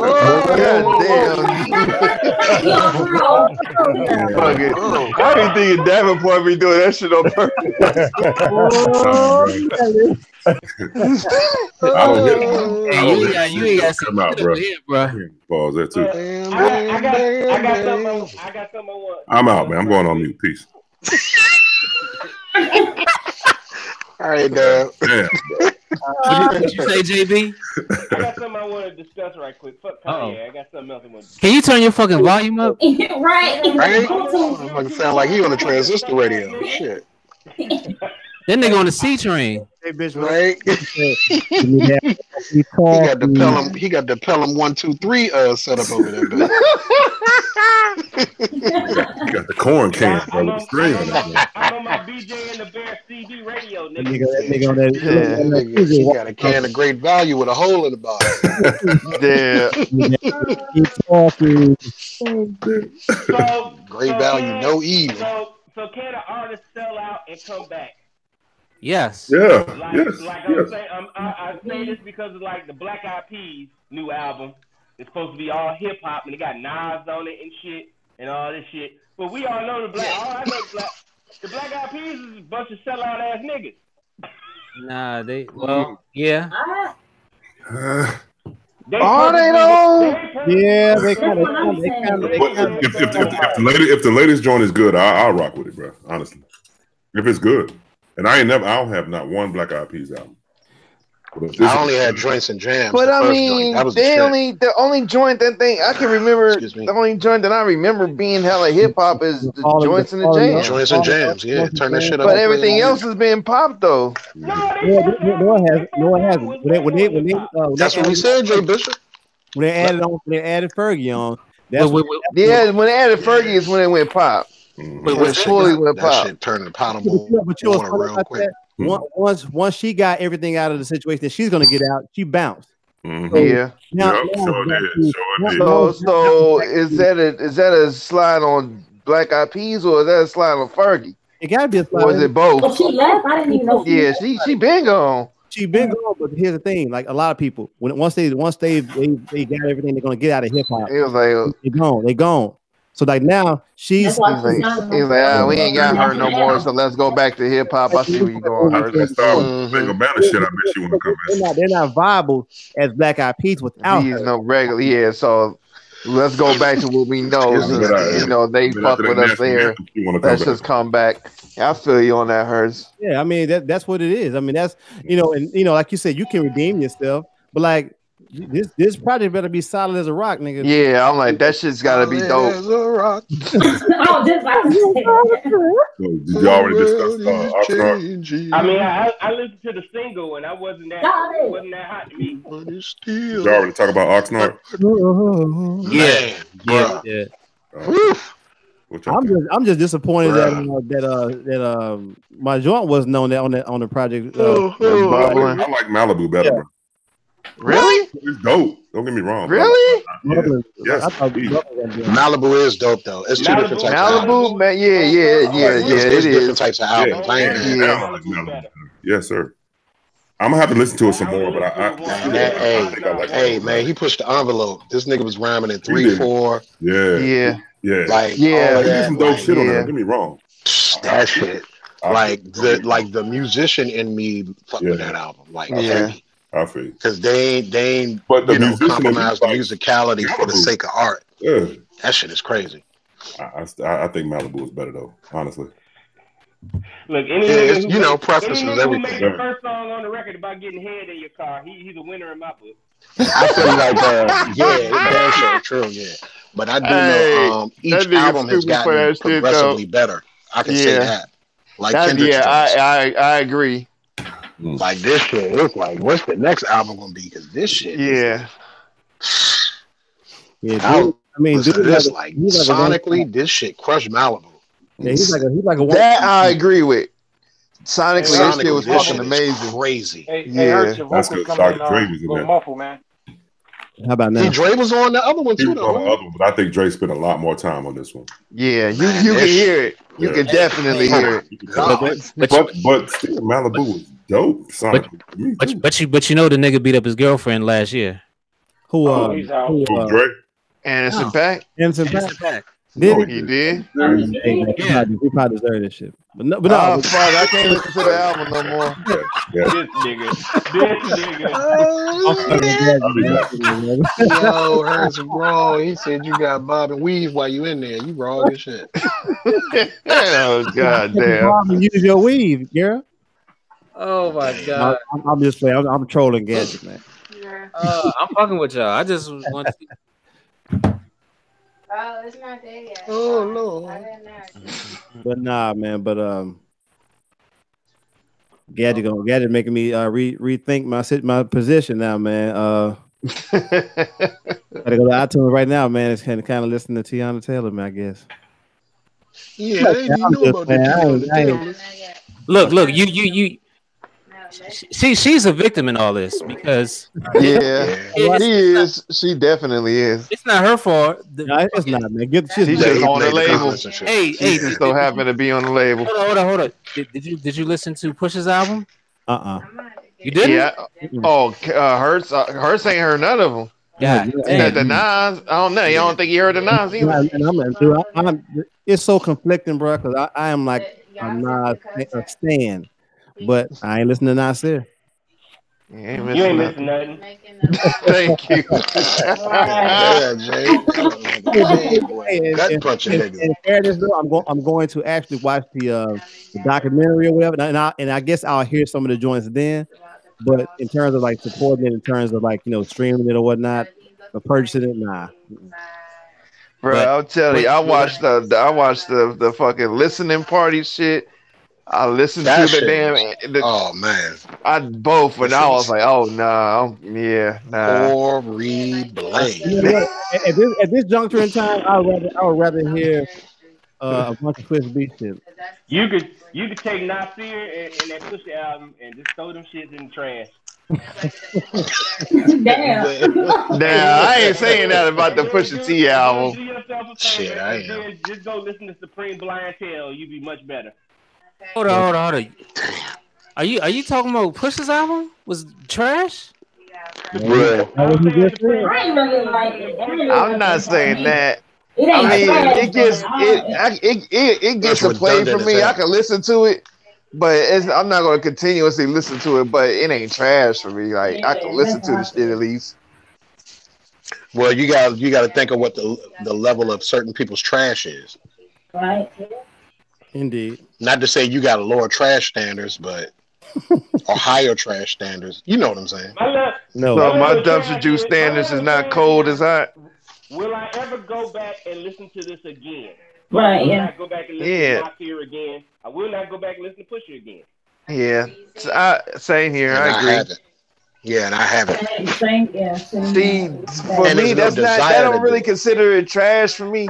If it's trash for me, I'm not listening to that. I play one song and like, oh fuck this, hell no, I'm cool. Nah, that's on some throw it out the window shit for me. That's trash. I get a whole album a fair shot. You know what I'm saying? Because it may be that one track that one song, yeah, where it's like that's the guilty pleasure, and the rest of that shit, like for me, it could be that one song that's just that damn bad. It just turns everything off. Yeah, it depends on how bad it is. Like if it was like that joint that just came out, that's not trash, but it's not great. I don't think it's great. I think it's cool. I don't think it's cool. I damn sure don't think it's trash, but I like it. It's cool. I would go back to. Yeah. Yeah. Like for me, like say like when Young Jock shit came out. Who? Young Jock. I'm talking about back in the day. Oh. Like when that shit came out, I bought that shit for some dumbass reason. I don't know why. I don't know why the fuck I bought that shit. It's going down. Did you get it? Did you get it at the mall? I got it at Best Buy. At the mall. that nigga CD was in the cutout section today. Hey, you ever seen the Chevy with the butterfly? Cause I was in the time, cause Best Buy had the new releases for like $8 and shit. The new releases. Tucker Higgins was on it. I'm talking about when the damn shit came out, man. Not now. I ain't no about to buy no damn Young Jock CD now. You buy one now, man. You gotta be a real fan. Yeah. Especially after that hair. Hey man, hold up, but hey man, hey, don't talk about the hair, man. Cause you still listening to the Barge, and they had the process. Well, they had the process. They just had the their hair was that shit was naturally like that. Young Jock shit ain't like that. That nigga had a perm like a motherfucker. Them niggas was gangsters. Oh yeah. There's a big ass difference between Young Jock and the Barge. Grand Rapids. Grand Rapids, man. They were real gangsters. Like people were fooled by the light skinnedness of them. Skinning. Basically, what I was saying when I got to I know you see it. That's when the CD got tossed out the fucking window. I can't even believe you bought that joint. I was at a point where I was just giving shit a chance. Yeah, I don't know why, but you should have ripped a copy of that from somebody. I like that one. There was no one to get. There ain't nobody to do that for. I was just buying shit because I was trying to fill my CD collection up. Meet him at the mall. Young Joe has some joints. It's like was talking about people who like a lot of people don't like Shawty Low, man. But I used to I like Shawty Low. Like you like it's the damn travesty. He came for D4L, but I still like him though. Yeah, I like his energy. You will not talk bad about D4L. He had they know. Oh man. Oh wait a minute, time out. They know was the shit. They know. They know it's those. Yeah, I fuck with that song. You will not bad about D4L on this show. The fuck I won't. Yo, I used to bring that shit to the club, man. I used to bring that whole record to the club, man. That whole record would just make, man. Hold on, wait a minute, time out. Nigga, you out here slapping D4L but won't listen to fucking dog. Hold on. He was a DJ. He was a DJ. So I'm to the play. I'm to the play. I'm DJing in Huntsville, Alabama in 2006. Run that shit. All that shit ran in the club. Or you weren't. That nigga. Yeah. That nigga was like, I like the da-da-da. Oh, because he was so That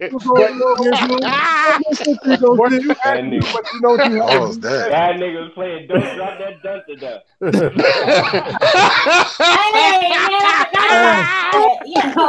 I wasn't sitting there. Don't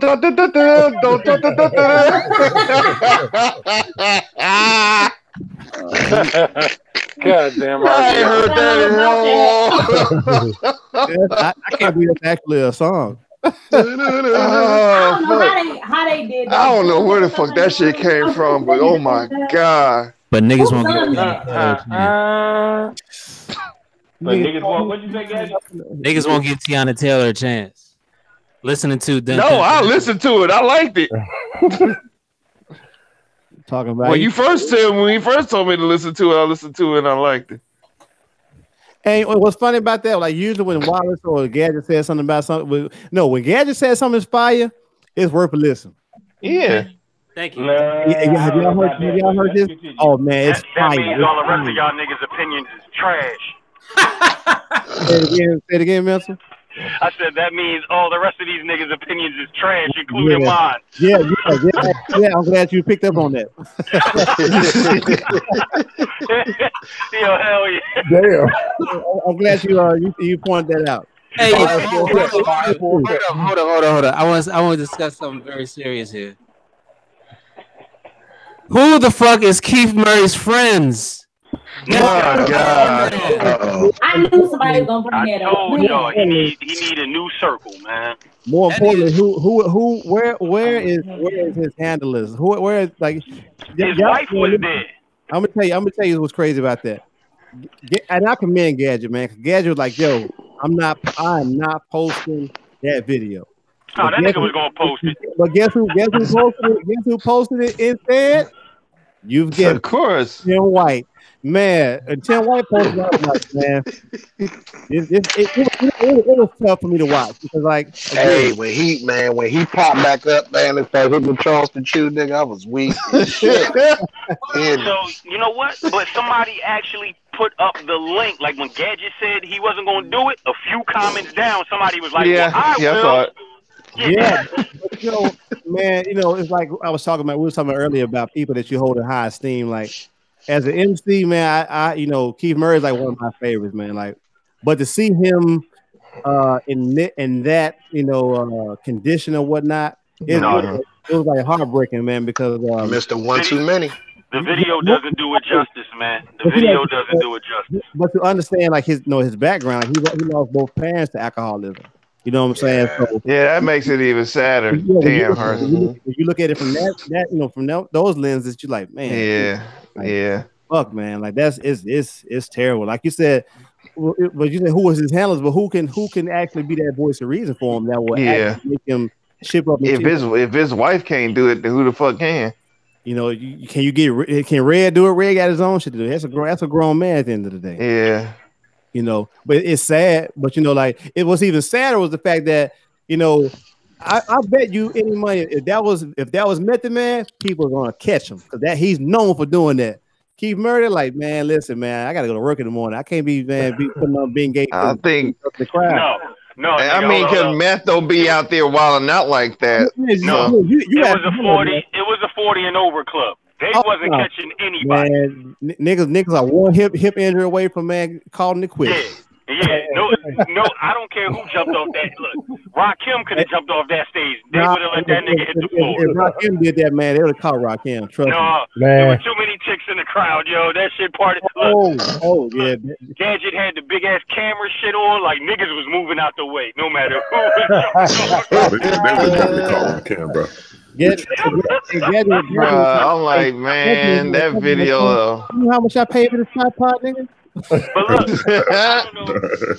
I don't know if y'all peeped it, but like, yo, he actually hit somebody because you can see, and I think I have it on one of my videos, but you can see in Gadget's joint that somebody posted, you can see another set of legs on the ground, like next to where Keith got up. Like, so the nigga actually hit someone and knocked them. He hit somebody, knocked them down, and hopped right back up. Yeah, man. Why did Keith Murray get up, get back on the stage, stand on a speaker, and fall down again? No, man. It ain't so. Oh, wait a minute, Davenport, you ain't seen these videos? I ain't seen them when he fell down. I just saw. Wasn't Eric Sermon there? No. No. I thought I saw Eric Sermon. Okay. Oh man.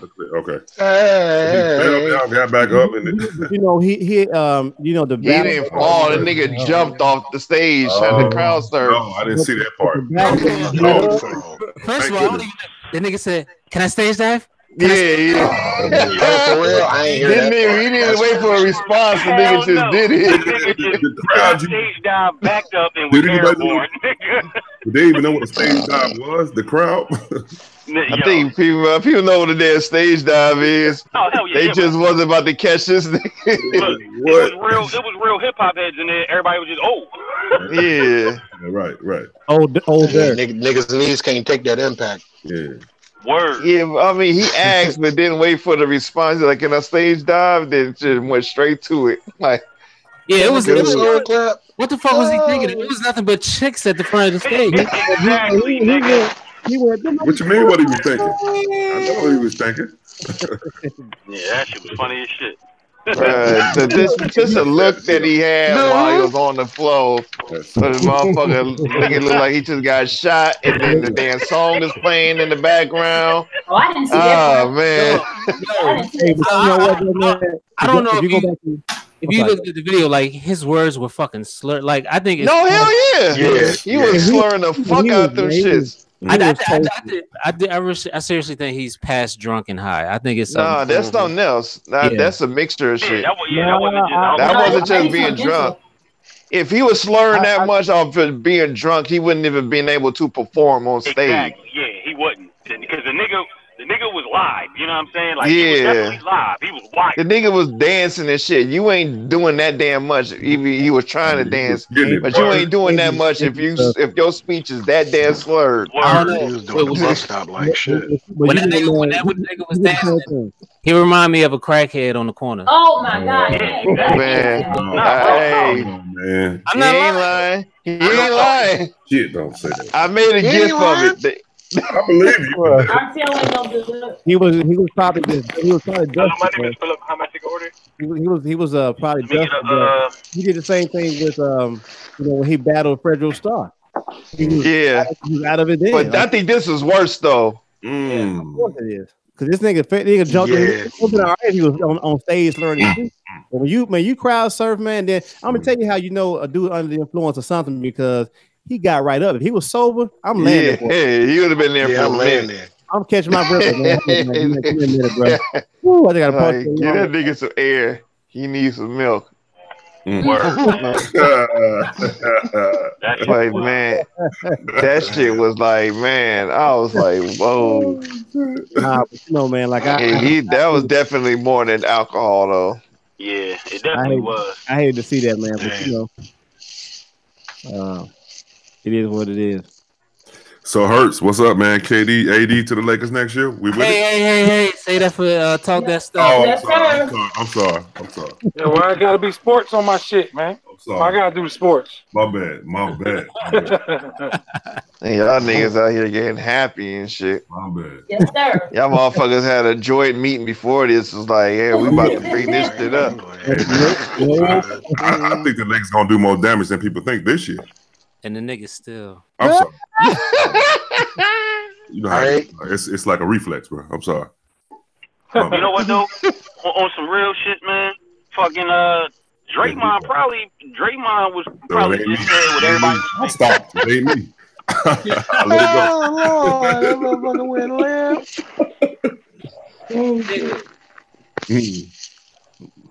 Yeah, but all right, we done. guys, like, nigga, no.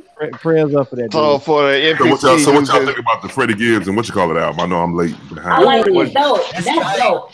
Yeah, the Freddie Gibbs and who? Currency Up. The Freddie Gibbs. Oh yeah, that album. Yeah, he was. He sure the fuck was. Up, yo. Yeah, he was. You say he what? He was fucking Currency Up.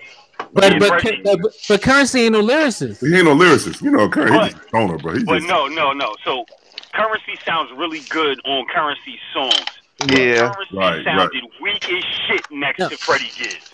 Currency sounds good on Alchemist Beats. No, he does, and I love Currency. I thought they both sound good on this album. But if you just if you compare, like I always compare when niggas is on the track, you know, that's the battle rapper in the songs are great, but Freddie Gibbs is rapping at a much different level. He's singing too. He's singing on it. But here's the thing: Currency's fans are going to think the complete opposite. I know, and it's crazy because I'm a Currency fan, and that's what I was talking about earlier. We listen from like these critical ass ears, you know what I'm saying? I'm just tired of that nigga Freddie Gibbs coming from GI, bro. I listen to music too. Madlib, Alchemist. Damn. I'm not analyzing He's not a trap rapper. Like he's just a rap nigga. Like that nigga just rap. He rapping on whatever. It don't give a fuck. Yeah, if it's dope. I never consider that nigga being a trap rapper at all. Like a lot of people categorize him as that. And I hate but y'all don't understand, man. Coming from Gary, bro, I can appreciate that shit. That ain't what they listen to, bro. That's not what they listen to. Can we start listening to music as fans instead of? Yes, I do. I think we do. I mean, especially on first listen.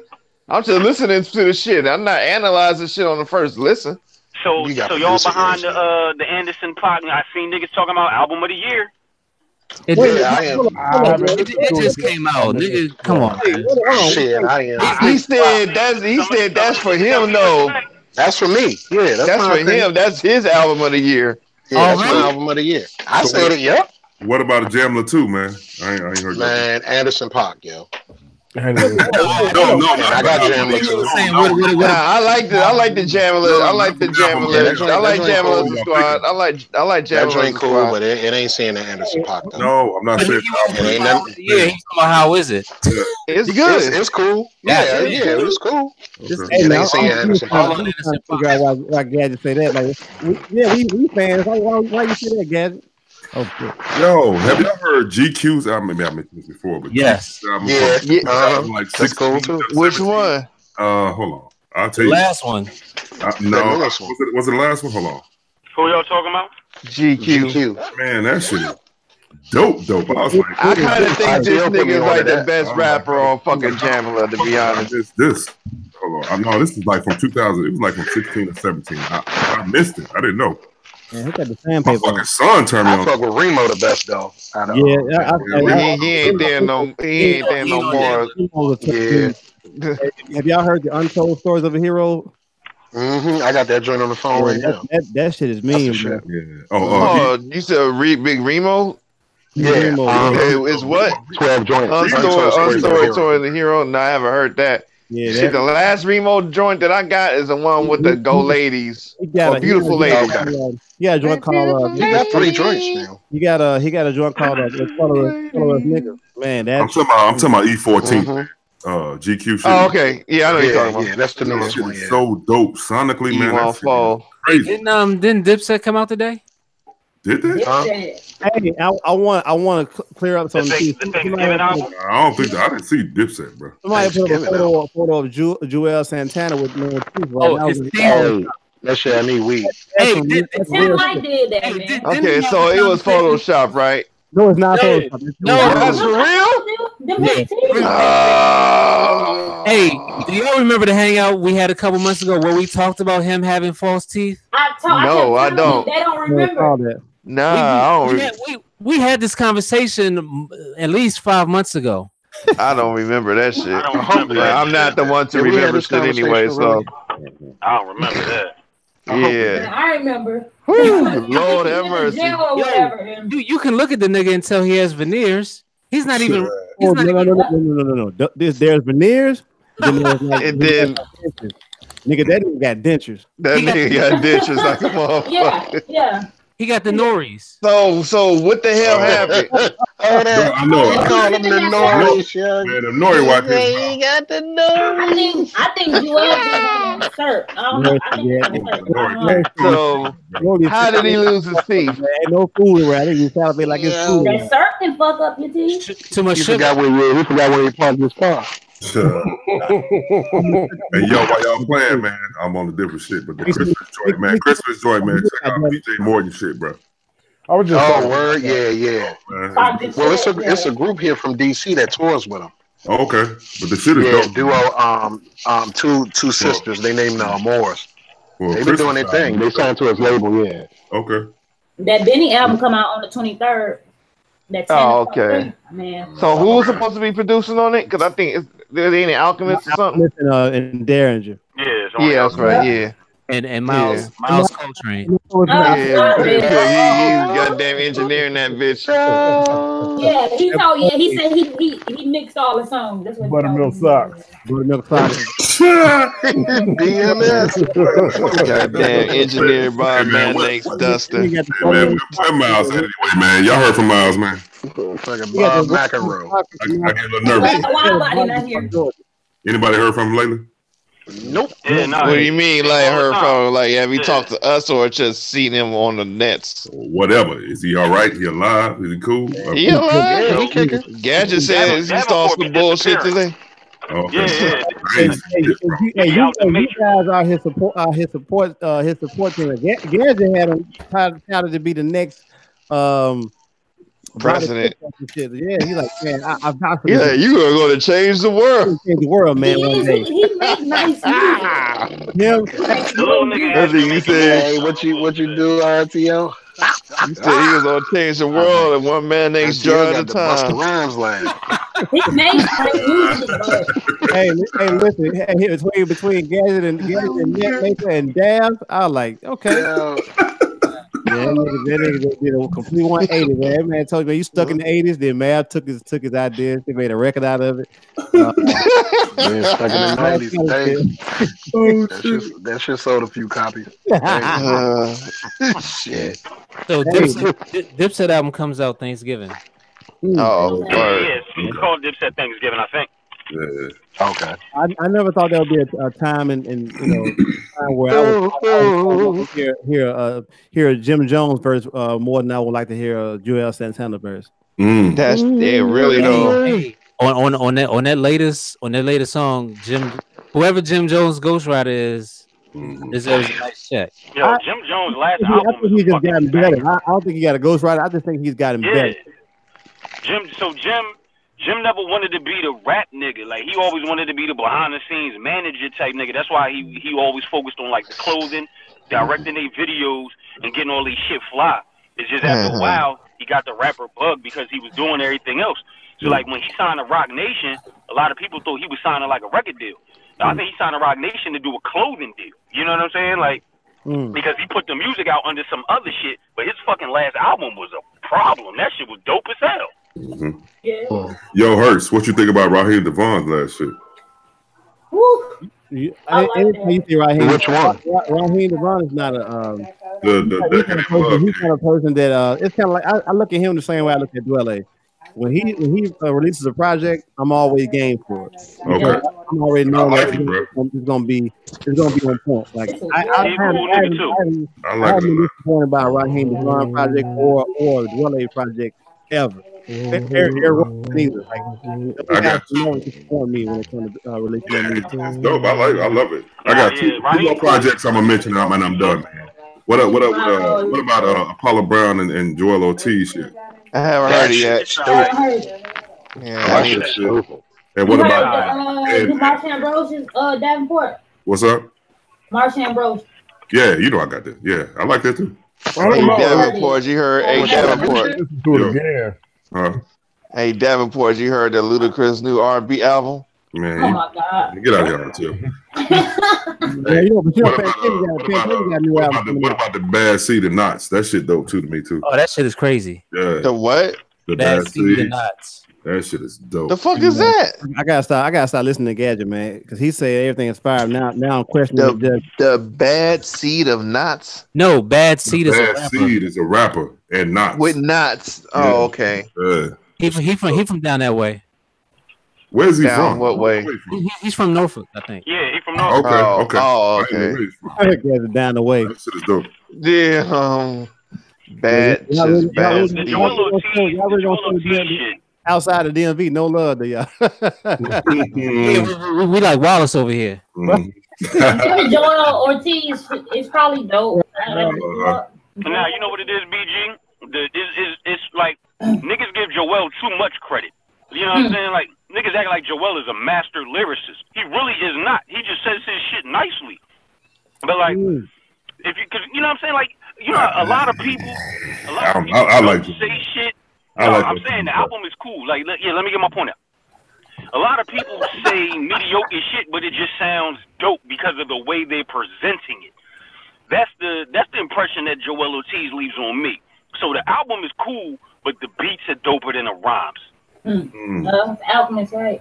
Yeah. Because as soon as other niggas jumped on certain tracks, Joel Ortiz got left in the dust. But how much of that is them hearing what he's laid down, or and then they're just like, I gotta upstage this dude, because I've heard him on some stuff, on some Slaughterhouse stuff where I thought like, well, he might have the best verse, or no, same here, but overall though, like the hype that niggas give him. It's just like, yo, he cool. You know what I'm saying? But I can name a bunch of motherfuckers that I would hear. Like, I don't think he was. I think he was number 4 in Slaughterhouse. Let me put it like that. I like I think he was number 4 in Slaughterhouse. Really? I like really?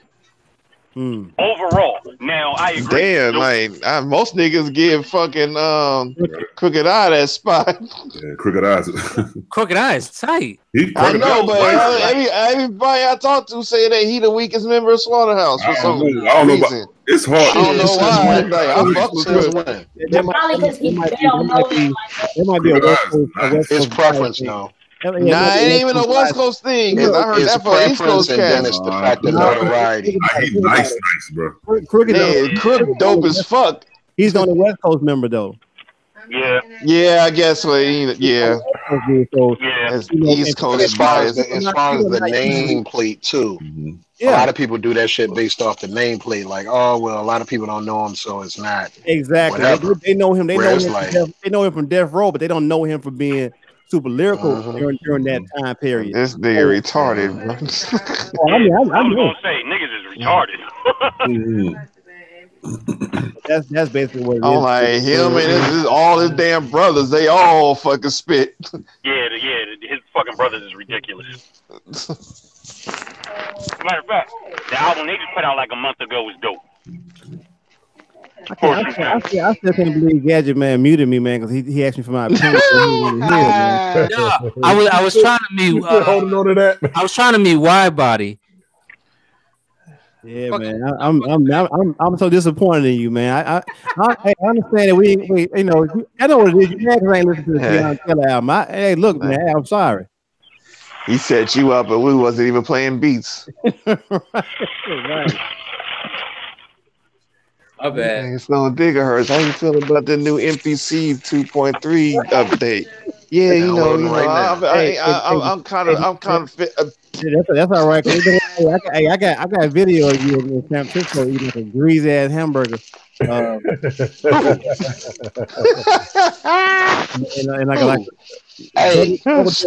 Speaking of hamburger, did y'all motherfuckers check the chat? Yeah, I checked it. Well, I checked it, but yeah. You ain't checked the chat? I'm just joking, guys. I don't have any video of you. Not you, BG. You ain't gonna check the chat. I know. You ain't gonna check the chat for that hamburger. I like hamburger. Like, no, not that hamburger. prime rib. Nah, man. But them dudes are smart though. That's like I said. That's gonna be like the Cougar anthem. Mm-hmm. What song is that? Masego joint. I put it in the Dirty Old Men joint. The Cougar anthem. Oh. Yeah. I'm not. He talking about how he talking about he wanted him a older woman or whatnot. Yo, it's a young dude talking about he wanted an older woman. The shit is smooth as fuck. When y'all niggas was going back and forth in the chat at 2 a.m, I muted y'all niggas for 24 hours. So yeah, what you do that for? I'm like, fuck are these niggas talking about at 3 a.m? Yeah, hey, look, Gadget woke up over on this side. I was thinking about that. I was like, I'm like, I know this shit's going off right now.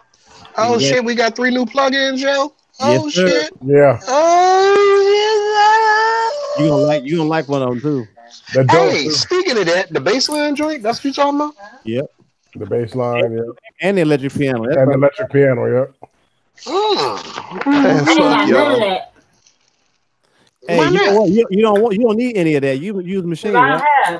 Oh yeah, you got machine. Yeah, you don't need that. She like, fuck you.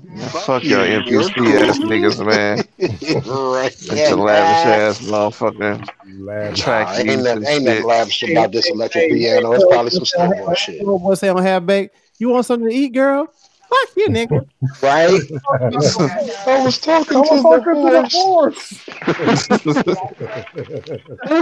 gotta get that 2.0 though. I gotta get that. You need 2.3. 2.3. Okay. Yeah. You don't even use it though. You don't use it. I'm gonna use it now. Why you want to use it now though? Why? Because we got what? Because we got 3 little new plugins. Come on. No. Well, we can do other stuff too. So I want to use it. I want to use it. I was like, man, I can't say y'all NPC niggas, man. I'm like, wait a minute. I can say that. That wasn't me. Hold on, how she staying hurts? I can't say y'all NPC niggas, man.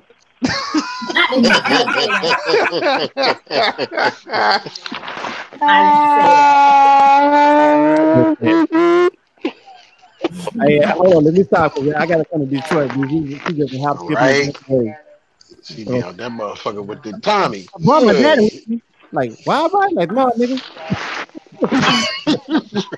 Get in the trunk. You punch me in the stomach. Right. Show up with Mark Wahlberg and shit in the Cutlass.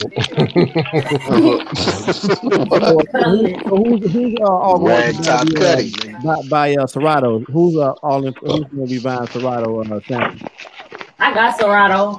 They got a 50%. They just sent me a email for 50% off Serato. I'm still not gonna get that shit. I'm not getting it. I don't. That's why we were talking about it in the chat the other day because somebody posted it up in there, and so somebody wasn't it you who asked that question about what it do hurt? I was asking what was all the calamity for because people I've heard people talk about it, but you know I think Serato sample is cool if you use like FL Studio because it gives you more options in terms of chops or whatever. If I was using FL Studio still, it would make sense to me. But I'm able to chop up a joint in 128 chops and probably 256 chops if I get too technical with it in FPC. So I was trying to find the the benefit. Right. Yeah. I was trying to see like what is it that about it that I can't if I'm going to make this purchase, tell me something about it that's going to make me be head over heels and go ahead and buy it. Okay, let me explain this. These softwares tell you the key. Let me explain this. That's why I like it. Hey, Hertz, do you when you play your organic shit, do you use a scale mode in the machine software, or you just go off ear or whatever? Yeah, I don't use machine software. Yeah, he can't answer that.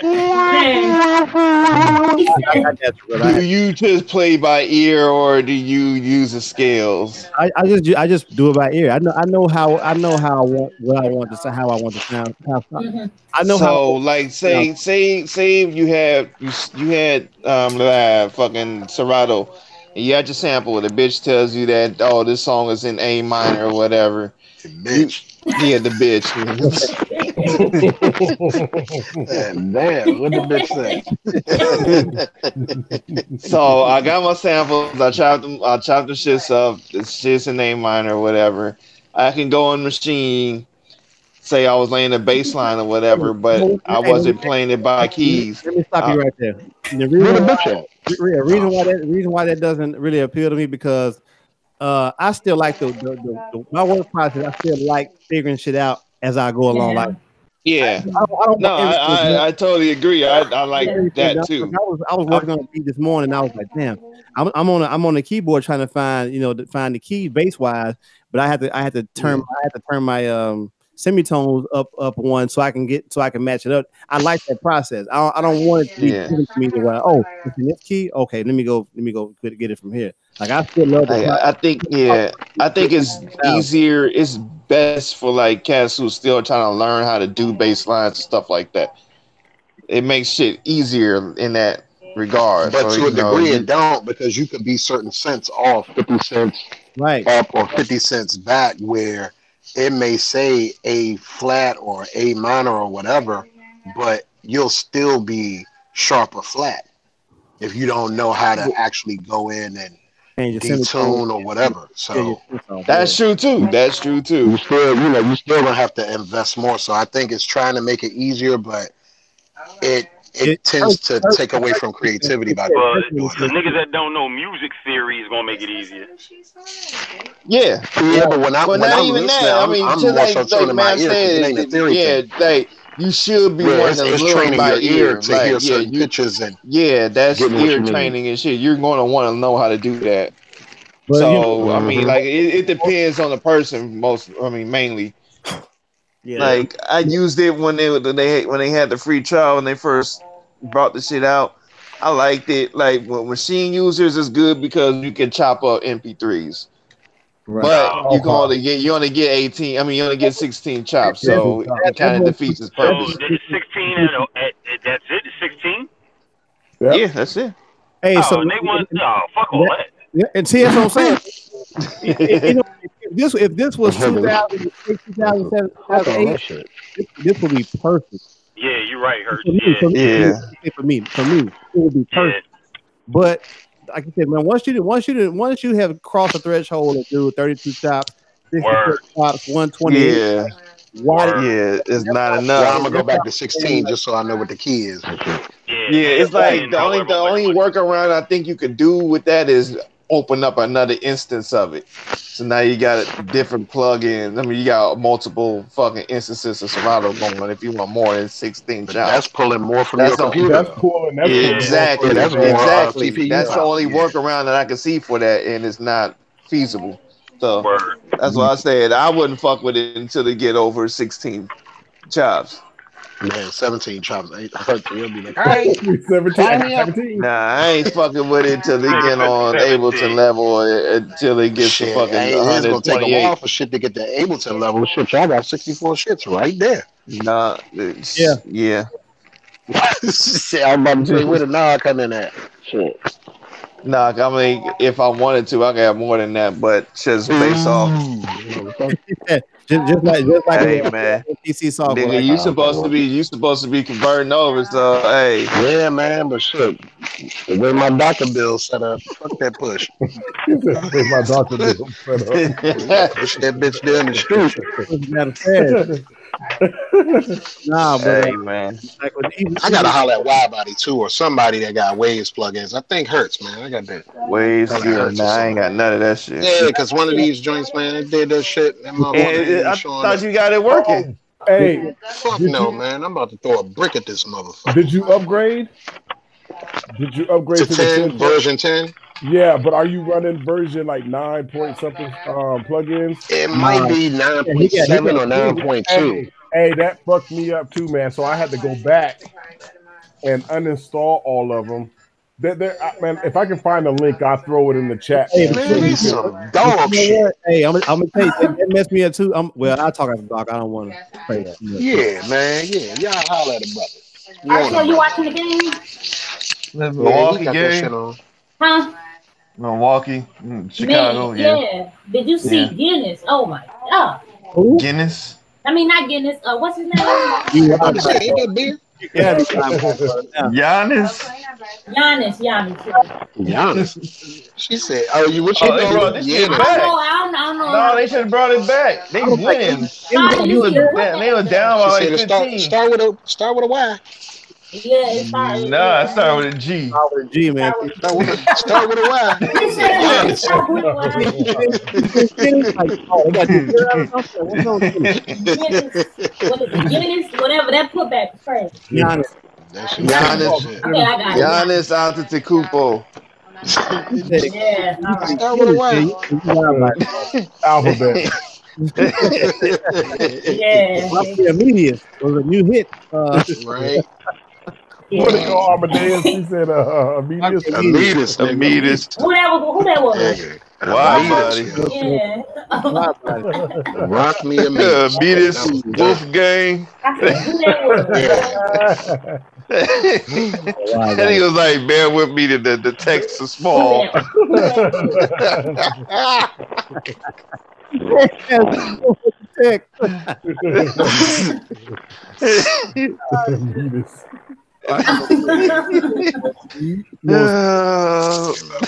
We laughing like it's Sunday and shit. That nigga ain't get no break. They was be laughing this Sunday today. Oh, damn. Nah, that should be forever hilarious. That nigga, hey, the show come on at 8 o'clock. You the laugh. Hey, the shit that made that shit funny though, because he kept trying to read and shit. We was like, nah, nigga, we laughing at this shit right now. Yeah, he was trying to bypass the fuck out that shit.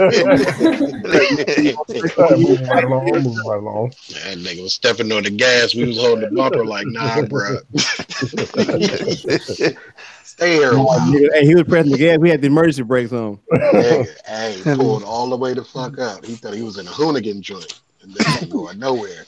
Straight burnout. I about like, man, I can't deal with you guys, man. Never gonna get good, man. Talk that stuff. Goddamn. Right. Shit ended at like 8:42 fucking around. Right. And he was like, how much wood is in a violin? Man, like, yo, he said, rock me and beat us.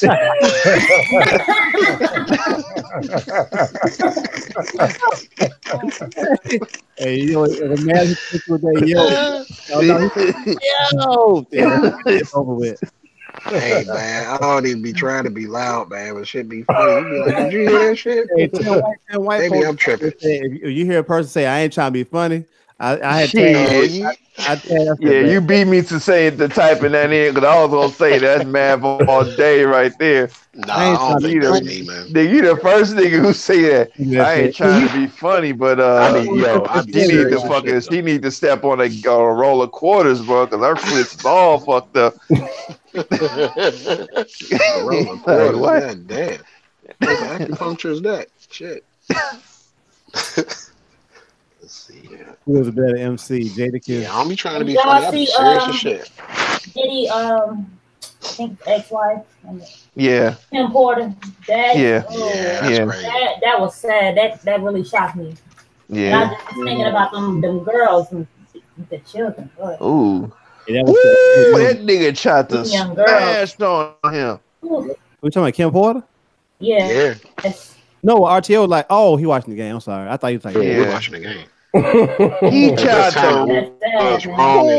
If he would have dunked on him, that would have been a dunk of that game is good right now. But nah, man, that was indeed sad, man. I mean, like, that was it's cool. People talk about how when Stan Lee died, like, oh man, rest in peace, Stan. Man, 95 years old, man. This dude lived 2 lifetimes. Yeah, 95. Yeah, he lived. They were like surprised. He lived. Nah, it was. I ain't surprised on that one. I was just waiting. Man, he lived. It was a matter of time. He lived to be 70 years old and to be a 25-year-old again. So God damn, man. But I think I put y'all up on game on her. Huh? Never mind. You posted it. Oh, okay. Oh, nothing. Nothing. Okay, yeah, bro. Serious. But anyway,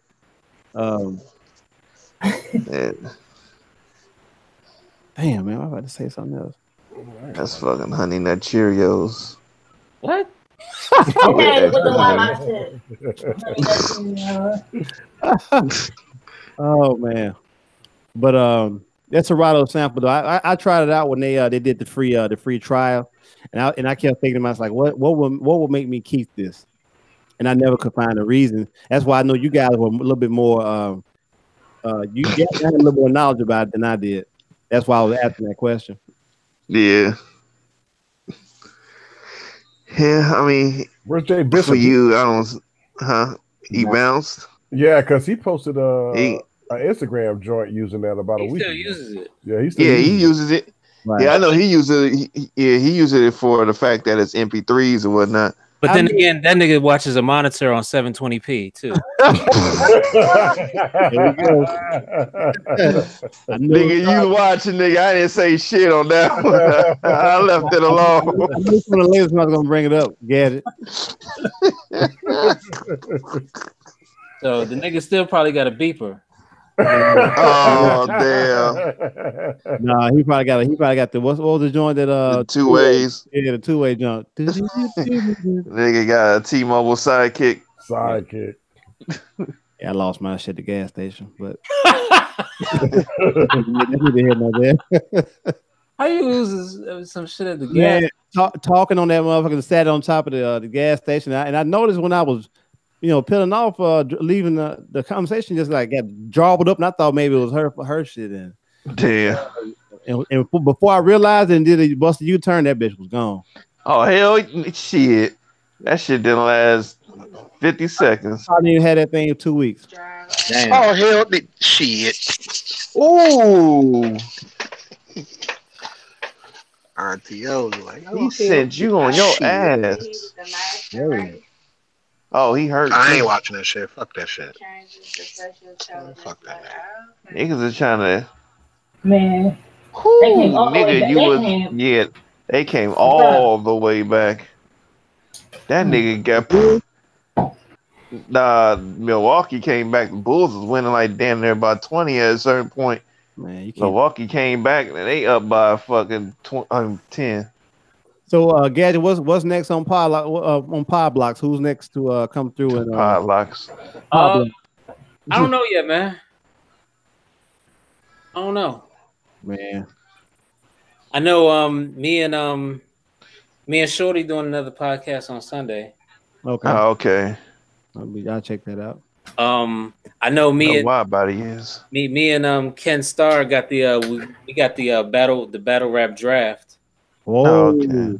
We're gonna do that. Hey, have you seen the we hit that with what's my man name K-Shine and No, I heard he killed him though. I've heard. I went on what's my man? I can't think of his name. J Mills. I went on his Instagram and he was waxing poetic, like, some people say that, this, that, or the third, or some people say I got it, some people say he got it. But I think that was Beast Sunday that was like, nah, he washed him. He did. That's crazy. But the match of the night was Arsenal and Pat Stay. I thought retired, man. No, not Pat Stay. Arsenal and New Jersey Twerk. Yeah, Twerk. Okay, so who was that dude that whoever posted that video of Arsenal getting at that girl? Is that new or is that old? No, that's old as shit. That's old. That's super old. Yeah. Okay. That was hilarious to me, man. Oh my god. That nigga said she put a condom on the dildo. You know you won't feel nothing. That nigga Arsenal. Yo, you know what? So the funny shit, you should probably check out Arsenal's real music, RTO. I think you specifically. I heard he was cool. That nigga's super nice. And yeah, I heard he was cool. Because of the gangbanging shit, like, he has a real good West Coast influence in his shit, man. Like, he got a couple joints where it sounded like the nigga was born in Cali, dog. Like, yeah, he's fucking super talented, man. Where is Arsenal from? Jersey. Arsenal from Jersey, yeah. Yeah, Jersey. Yep. Yeah, he gives me the impression like he a down south or West Coast dude for some reason. Right. Yeah, but you know what? He lives in Miami now too. He took his little battle money and moved to Miami. I thought that dude was I thought he had retired though. Didn't he retire? Shit. He did. He announced that he did. But he kind of put himself in a different bracket though, because he owns his a battle joint too. So he's not. What's the name of his shit again? I forget the name of his shit. UW. Yeah. Yep. Okay. One of my good friends, like, man, have you ever heard this dude named Arsenal? I'm like, yeah. He said, man, dude is so fucking disrespectful, bro. Like, man, this dude here, man, I would probably want to fight him after this shit over with. I said, man, that nigga said to Shotty Horror. He was like, before the battle, I said I wasn't gonna talk about your dead uncle. Your dead daddy. Yeah, so we gonna talk about your dead brother. Damn. He said on that joint, he said, you go in the house with your mom and your sister. They loving and hugging. You walk in and they loving and hugging. He said, I walk in there with boxer shorts on with hard wood, like, oh, Jim Duggan. Man, I was dead. I remember he had said some shit about Mr. FAB when he was battling him out here. Yep. Talking some shit about his moms and whatnot, because he like his son in the pimp and talking about how his daddy used to do his moms and whatnot. I remember that. I do remember that. I was like, this nigga crazy, man. You walk in the room with your mom and y'all hugging and loving. I walk in the room with boxer shorts and hardwood, like, and saying, "Oh, hacksaw Jim Duggan." Like, you know what, man? Hey, I don't care how you feel about this. That was dope. My homeboy, like, man, that nigga so disrespectful, man. He said, man, that nigga make you want to fight somebody. I said, yeah, bro, it's all in the sport, bro. Like, it's at the end of the day, it's all a part of the sport, bro. Has he ever battled Hoffa? Hoffa? I believe he did. He probably punched him in the face. Yeah, I'm like, and then Hoffa ain't trying to swing on this nigga.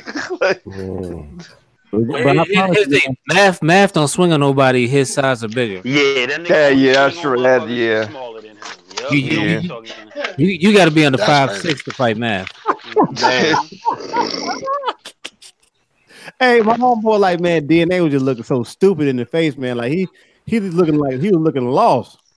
Yo, when Arsenal talks about DNA's slow brother, his slow brother. I need to find that. No.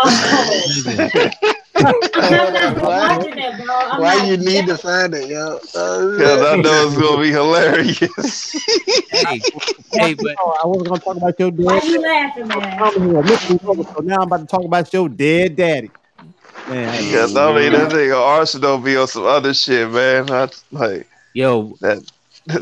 Disrespectful rap battles, you gotta watch when the Shoney and QB Black Diamond come out. I saw the trailer. Oh my god. This bitch said, and I'm glad your grandmother dead. I seen that bitch in the coffin. I was like, oh damn. All these chicks didn't get to fighting. Like, I don't like they wow. Who says black women ain't professional? Hey, that's motherfucking composure like a motherfucker. If your daddy dead for real, man, and like the way he was illustrating his point, man. Man, you walk in the room with your mother, y'all loving, y'all hugging, and I walk in there with boxer shorts and boots on, with heart like, oh. Hacksaw Jim Duggan, man, bro. That question does. Hey, I'm as soon as he say you can't spell bars without the R's in it. Time. I'm like, yep. Does Calico still battle? Yeah, he just battled Ill Will. See, Gadget he's who I look to when it comes to the battle scene. Yeah, like all I know is the old shit. But the YouTube joints. thought Arsenal had retired, but I like this dude named JC. I like JC. JC cool. Right. JC. Yeah, I like JC's cool. JC. I like the young cat. I like Chess. Chess is whack. Chess is whack. He got his battle. He got his moments though. He's starting to become the reach god though. His reach is terrible. The reach god. Yeah. Pause, yo. So there ain't no pause moment right now. The reach guy. See, I look, you niggas are not battle rap fans because there isn't reach god. Hey, that shit was funny. Yeah, but man, that Arsenal, like I can watch that dude. I can watch that dude battle, man, forever. So Arsenal, yes sir. Yeah, Arsenal's funny shit. The joint when he was battling the gay girl, was talking about the dildo. That shit had me. Man, he smacked her on the ass at the end, yo. Hey, Mental, you do you listen to I just had his name. That shit just floated away like goddamn Infinity Wars. You fuck with Daylight's music? Right now. Yeah, I do fuck with Daylight's music. Okay. Yeah, he's that nigga did the Thanos finger snap, yo. I can't think of his name. His videos are always dope too. Outside of battle rap, man. Well, even in battle rap, when they like really be in his like rap bag, niggas can't fuck with him. They don't even comprehend half the shit he's saying. Yeah, so, he do be on some crazy shit. Yeah. That nigga nice though, man. Like, yeah, he got a good head on his shoulders when it comes to pinning his thoughts and shit like that. You know what I'm saying? Yo, we pause the head on shoulders now. No. Oh, all right. I'm like, come on, y'all. Somebody said, "Oh." Yeah, I heard that too. Yeah, I'm like, come on, man. I love it though, man. Even when the shit be awake. Good brain either. Like, you can't say that. Say that. Not on this show. You can't say that. Hey, I saw a post on Facebook a couple days ago about how back in the day, if you were a champion, you was poor. That's true. Now champion costs money like shit. Yeah, we was just talking about this. I'm like, I remember when it wasn't the best thing to wear. Like, you didn't get clown for wearing it out here, but it wasn't like the number one thing. Damn, like, you can get champion like. Like you can get champion at fucking at Mervin's and shit. What the fuck is that? Mervin's? What the fuck is Mervin's? Yeah, I ain't got Mervin's. I think you gotta look at. No, that shit sounds that way, nigga. What the fuck is Mervin's? It sounds exactly what you think it sounds like. Yo, to me, it sounds like a J.C. Penney or Macy's or something. It's a watered down Marshalls. Nigga, yeah, that shit sound like discount mark. Nigga, on the East Coast, we got Dillard's, Boscov's. Like, we got some whack ass names. Stein Mark. Nah, but those things got like they got more so quote unquote high end shit rather than going to fucking GC Murphy. Like Mervin's probably the best thing you can get out there is like some Nike polos or some shit. But you know, man, around here, man, back when I was growing up, champion was People Rock champion. But not to the degree of like it is now. I won a champ. Yeah, I won the champion. What about Etonics, man? Yeah, I love Etonics. Shit, I ain't wear them shits. Well, I ain't buy them, but I like them. I could never get them here for some reason. So but I think it is. I think it might be a regional thing. Like the Jersey, that's what I think. The Jersey, New York, Philly shit. Niggas always been trying to be fly and ahead of the fashion curve. You know what I'm saying? So, I mean, yeah, think about it. That's. I think that's everywhere though. I don't think that's just a New York thing though. I mean, niggas trying to be fly everywhere. It's just different versions of what fly is. It's like we would like niggas out there. The New York niggas trying to wear the Tommy and the DKNY or whatever shit. Well, I mean, I'm talking about the high end shit. Is what I'm saying. The high end shit. You're not but nothing was really high end back in the day. What was fucking Levi's? You know what I'm saying? Well, I mean, like being living down this way, I can tell you that whatever is considered high end fashion, we're always like a couple of months late on getting that because for some reason things are slower to get here. Yeah, definitely. If you ain't got the right retailers, if your retailers ain't got that plug like that. By the time we was rocking Iceberg, like it was almost on the way. Not I ain't gonna say almost on the way out, but people had already been used to it up north. Like I remember the first time I went to I was on Fashion Avenue back when I was in high school, and like they ain't got this shit back home.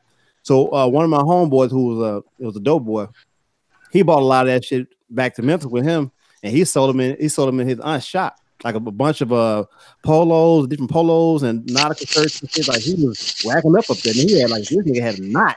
He had a fat knot. Like damn, nigga, like man, I'm finna buy all this shit up.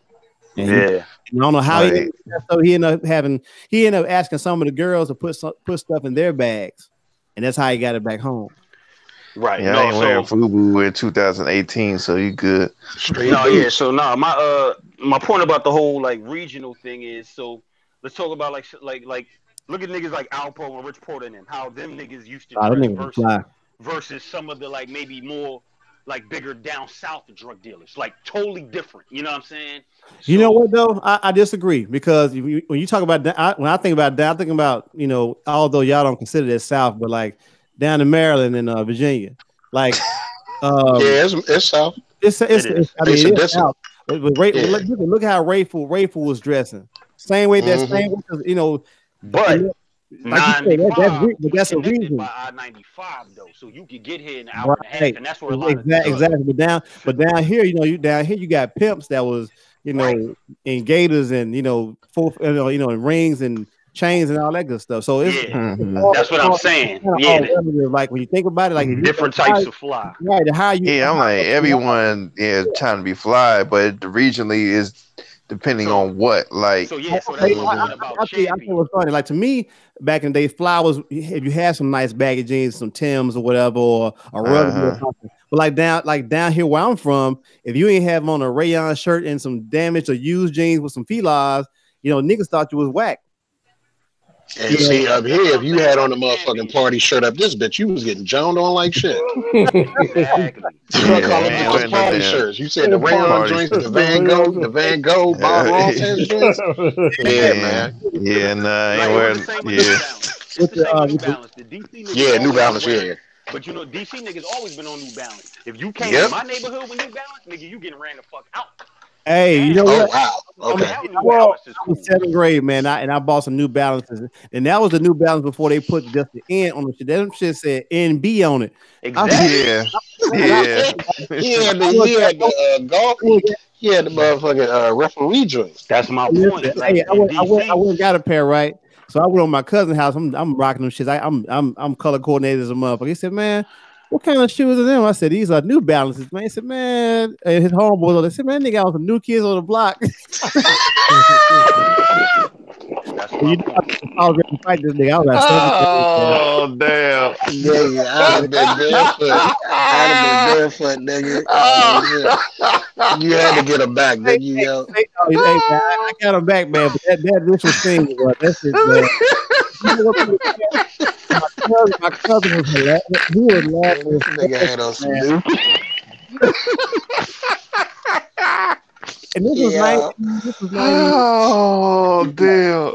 91. Wow. Oh, because we were.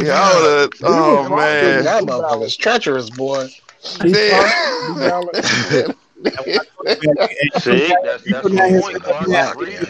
Everybody around here, man. That's fuck. They gonna rock you at sleep, nigga. You come incorrect, they gonna rock you at sleep. Yeah, because 91, man. What was New Balance? We were wearing the UN 33s, the OG joint. Regional. I hated them bitches. Like you said, 91, we was rocking the shit out of some damn Champion hoodies, Where'd man. you live in 91? This was in Georgia. Down south. So that's what I'm saying. Like, we was getting 91, that shit you just named. Nigga, you came in my hood and that shit, you was getting ran the fuck up out of there. You know but hey, but you know what's funny? I bought that shit when I went back down to Georgia in 91 from Hampton. because I used to go up and visit family all the time. Right. And all them 757 niggas was wearing New Balance. That's my point. That's what I'm saying. In DC, that shit was cool. Regional stuff, man. A lot of stuff I thought was fly. I would get a lot of my ideas from the source and magazines. Like, okay, that's gonna be fresh. But a lot of my counterparts, they wasn't up on that. They wasn't so it's kind of like now, like, you know, as time progressed and we got older, the shit I was doing back in 91, 92, they started rocking. I'm like, well, you know, when I was doing this shit, y'all niggas was laughing. But those New Balance stories, man, that shit shit took my cousin to the point, man, he was crying laughing. And I was just crying laughing. Man, dude named was Antoine. God damn. Hey, man, they got some new kids on the block. That nigga got new kids on the block, yeah. Damn. Down the new kids on the block shoes, man. And my cousin, and he just started laughing, man. He was like, "Oh, I'm sorry about that." "No, you good? I'm gonna beat this nigga up right here, though." The only thing, like, I mean, like I said, Champion was out, but that was the thing to wear. The thing I could think of motherfuckers wearing was starter jackets. That was the main thing at that time, like 90s, early 90s. Because with anything that a legendary person puts their stamp on, the price, the asking price goes up. Think about the SP1200. We could have probably got an SP1200 for a little less than a G a couple years ago. Matter of fact, it wasn't until P Rock was using the 3000 LE on the college slot video that the asking price for the 3000 LE went up. Yeah, so I think it's the hype beast that made that shit inflate like that. The nostalgia that makes the price go up. You know, people get nostalgic about shit gonna be triple the price. Like you might have been able to get a Champion hoodie for about $30 back in the 90s. Yeah, that sounds about right. But 91 is okay. 36. I think it was about $36 back then. Yeah. But you equate that to now, it's about the same price. You know, you're paying whatever it's about 60 some bucks for a hoodie now. I looked online. Oh my God. I wanted to get me one. I wanted to get two of them. And shit, well, I'm gonna pay for two, man. I could actually go get the damn patch and throw it on myself. And then like what was the joints with the historical black college? Yeah, I had the hoodies. And those shits was expensive back then. They're crazy. They're probably crazy now. They want they crazy now. They like 100 plus, 120. Yeah. They're 150. Yeah. So back then you can get one for like the hoodie. You can get a hoodie for like $59-$60. Yeah. And like now that's like, man, like you said, 150. Like I guess for nostalgia. Yeah. When you bring something back into the fold, it ain't gonna ever be like what it was. Hey man, somebody need to reinvest in cross colors. No, shit, I'm good. I'm looking like a motherfucking looking like a bag of goddamn fucking fortune wheel. Hey, bring back Maurice Malone. That's what. Hey, you want to bring something back? Bring back Maurice Malone. Nigga got bankrupt on the zipper and shit. Damn. Carl Kanai can come back. Yeah, I'll fuck with Carl Kanai. Jabos. Yeah. Mm-hmm. I can fuck with Jabos. You know what? I ain't fucking with Jabos. What about Jabos at personal bills? Hey. What about what?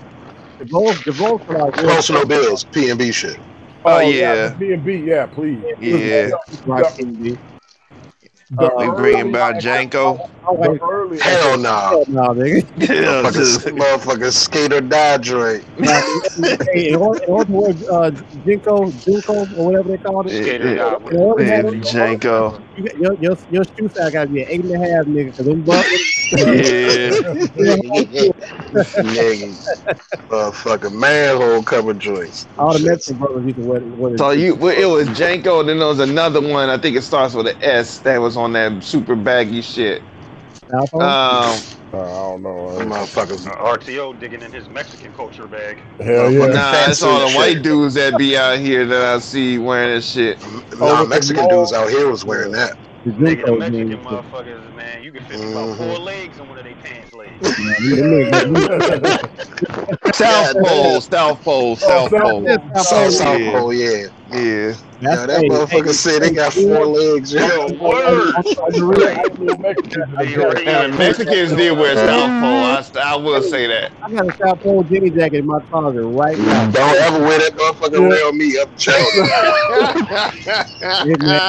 you. My sister told me that jacket. Oh shit. South Pole and lugs. Y'all, that motherfucker, man, them lugs look like some motherfucking biscuits and shit. Goddamn. Let's not talk about lugs. The babies, bro. He had the got the baby foes. Everyone's talking about the lugs. Huh? I had a couple of ill pairs of legs. I said, man, I'm talking about the lugs. You talking about the Uggs? No, I know what you're talking about. You fucked up, Hurts. I know exactly what you're talking about. Yeah. Nah, what's that motherfucker at my job?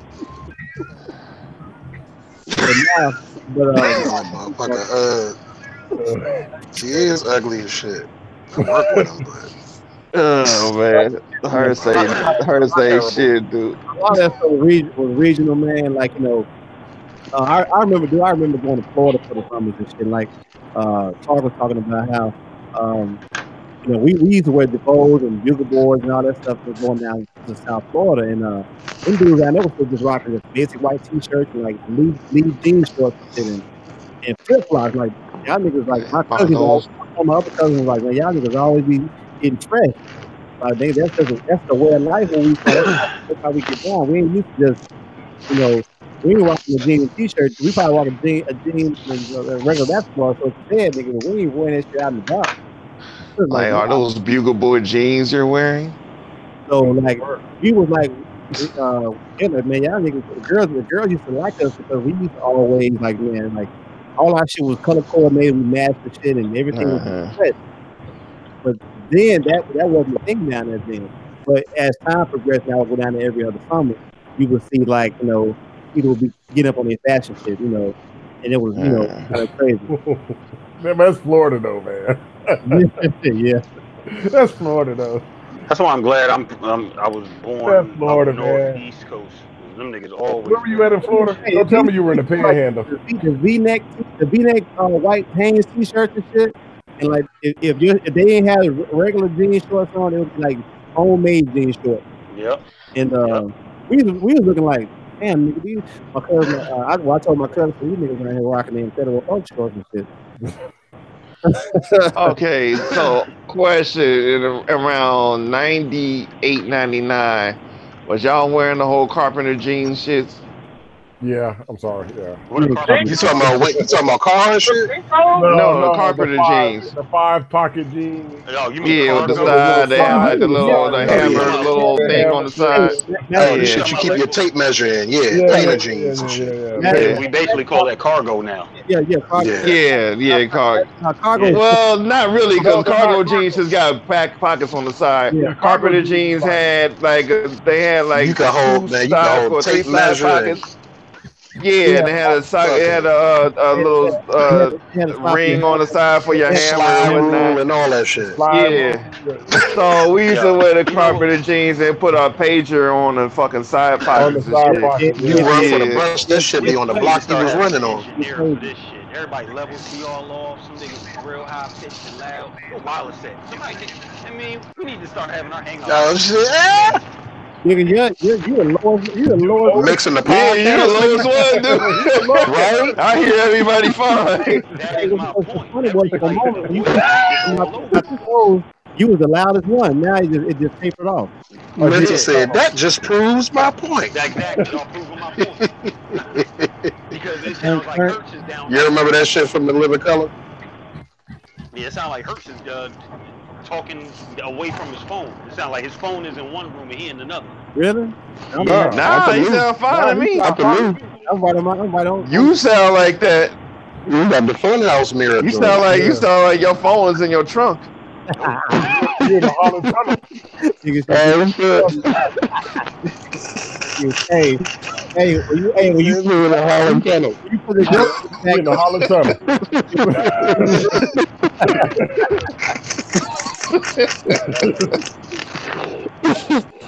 Oh shit! That nigga falls under the bananas and the kiwi fruit.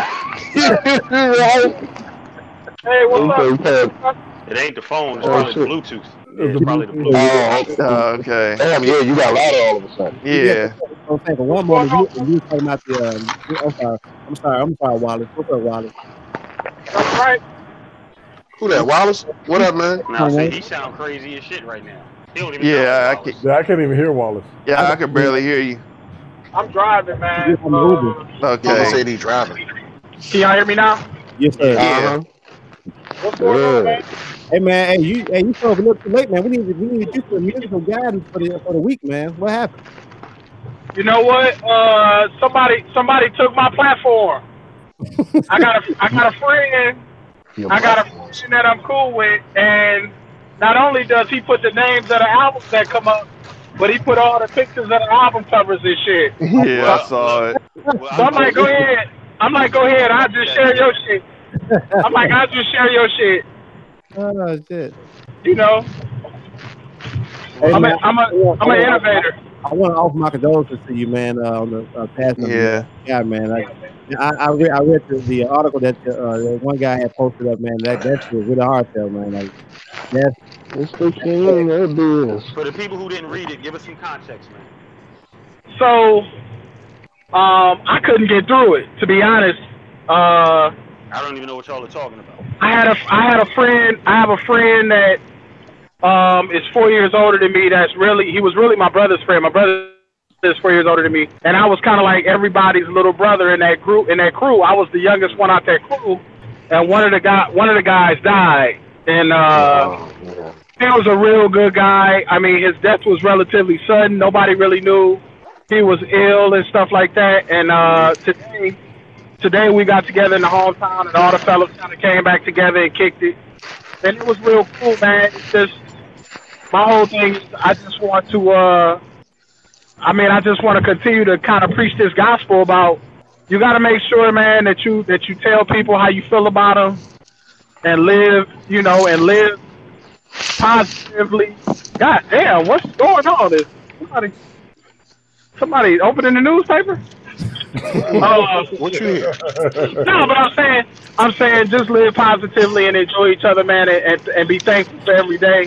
I mean, all of us, what I've realized is in the last, couple years or so, we've all went through shit.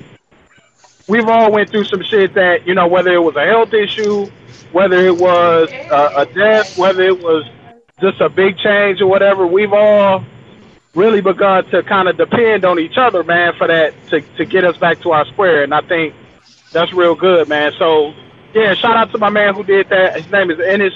He did a article about my man. It really talked about presence. Like, you can say a lot by not saying a lot. Mm-hmm. And he was just real positive. He never fed no negative mess. His laugh, he used to, niggas used to clown each other. Whatever. His laugh used to be the worst cosign ever. And it's just so I appreciate you offering them condolences, because it was tough seeing niggas get together from all over the country today to kind of, come together to celebrate this dude. And yeah, I'm actually on my way back to the crib from there. So okay, yeah, man, I appreciate that, homie. Yeah. You never know, man. My man was, we hadn't talked that much, but he got ill a couple months ago, and it got real serious. And I went to see him, and he died 2 days later. Wow. So good you got to go and see him. Yeah, hey, man, really. he was real happy to see us too. So keep your people close to you, man. That Oxnard shit fire though. I'm gonna say that. I am gonna say that. That's a fucking excellent. You heard it in the car? You heard it in the car? Yeah. I didn't do that yet. I'm nervous, bro. It's the crazy shit is though, like I wouldn't expect anything less from an Anderson pop. Right. Oh, of course not. Gross. But I don't think niggas had given him his respect as a fucking rhymer as they should have. Well, I heard people say shit about he a singer. He was one of the XXL freshman of the year type of dude, and he was probably the nicest one in that whole collective. Aside from what was the little guy? Little Dicky. Little Dicky, right? Pause. I ain't want to say exactly. I know. I had to just go ahead and break the ice. That's his name. Dicky's Anderson can rhyme, dog. So yeah. No, so can Dicky though. But you know how I know he can rhyme? That bubbling joint, man. I was like, shit. Man. Nah, you gotta hear the album. Yeah, okay. Real talk. That bubbling shit ain't nowhere near, bro. Yeah. You know what? I would like something. It's still a dope track. Don't get me wrong, but that shit is just the vibes totally different. I wanted, do they have it on vinyl? Because I would like to hear that on vinyl. I don't even want to get it CD or streaming. You probably have to wait, but does Dre put albums on vinyl? Because that's the Aftermath joint. Well, we'll see. Oh yeah, they get it right here. It's like Oxnard LP plus digital album. So this is on his site. So I'm about to cop this. It's $30, but it'll be worth it. It's red too. Woo! But I like what Mav said though about it earlier about how it's a standard. The thing that kept coming to me today is niggas gotta, you can have your personal preference, but you can make records. Make records. Don't just make beats. Try to, if that's what you want to do, that's what you do. But move towards making records. These songs on here are records. They got records. They got intricacies and stuff in them. But that comes from him being a musician. He has a band. Well, yeah, it's him. I get what Wallace is saying. No, even if you ain't there, even if you're not there, you could be working towards getting to that aspect. That's why you don't have to necessarily be an instrumentalist to get there. You could just getting your music sound focus bigger. On your craft. Basically just work on your craft. Yeah. Because in the long run, you're gonna get there eventually. I feel like too many people settle for the end result they get. But this is what happens when you have a band. That's my point. The Free Nationals is his band, right, Ari? Yeah, that's my point. The Free Nationals is his band. So the records that they producing, a lot of it is being produced electronically, but it's all being made with the mindset of a band. It's gonna be getting played by the band. Instruments, exactly. Yeah. So that shit is huge, and man, it's very, very good, dog. It's very good. Y'all niggas in these pauses, man. I heard that little pause in the background. Niggas said it all light. Right, it just kind of show up. Yeah, like exactly. Just appear. Like the ghost in the Haunted of Hill House and shit. You just look up and it's one of them motherfuckers in the back and shit. Pause, just hovering and shit. Right. It's in the universe. So where do you got this album, Wallace? Where do I have it? Like in terms of in comparison to other Anderson .Paak albums? No, are you giving it album of the year? Oh no, it's too early for that. Alright.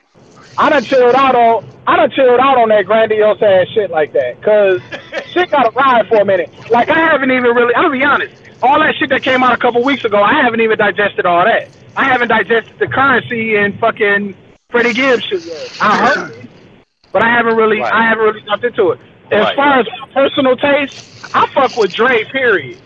I fuck with Dre anyway, and I fuck with Anderson .Paak. So musically speaking, I think it's definitely a fucking contender. Production wise, I mean it's well put together. And the thing that separates, I think, the thing that separates artists too is how does their personality, like, how does it embed itself into the record? Is it just a nigga that he like the beat and he got a verse for it and he may have a subject and he may have a hook, or does his personality? Was he really feeling it?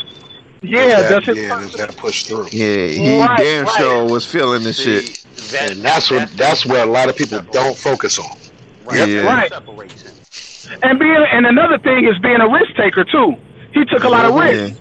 Like he might be rhyming and he might change the flow up, or he might just say some shit that may be out of his way, or Yep. I mean, that's fucking artistry right there, and I respect that. Yep. I agree. Nah, he's fucking dope, man. His approach, just you know, right. Like everybody's approach is different, but I would like he one of them niggas, and I don't even think in these terms. Like I would like to sit in on a studio session and just like watch. You know what I'm saying? To see how shit comes together. Yeah, that's what I'm saying. I want to. Yeah. But I don't think about that with a lot of other people. Like I don't want to see a lot of these niggas studio sessions. You know what I'm saying? Like, but when I listen to his music, you hear like, I don't know, it just sounds like every album he's just enthusiastic about it. You know what I'm saying? Yeah. Like that shit comes across in the music.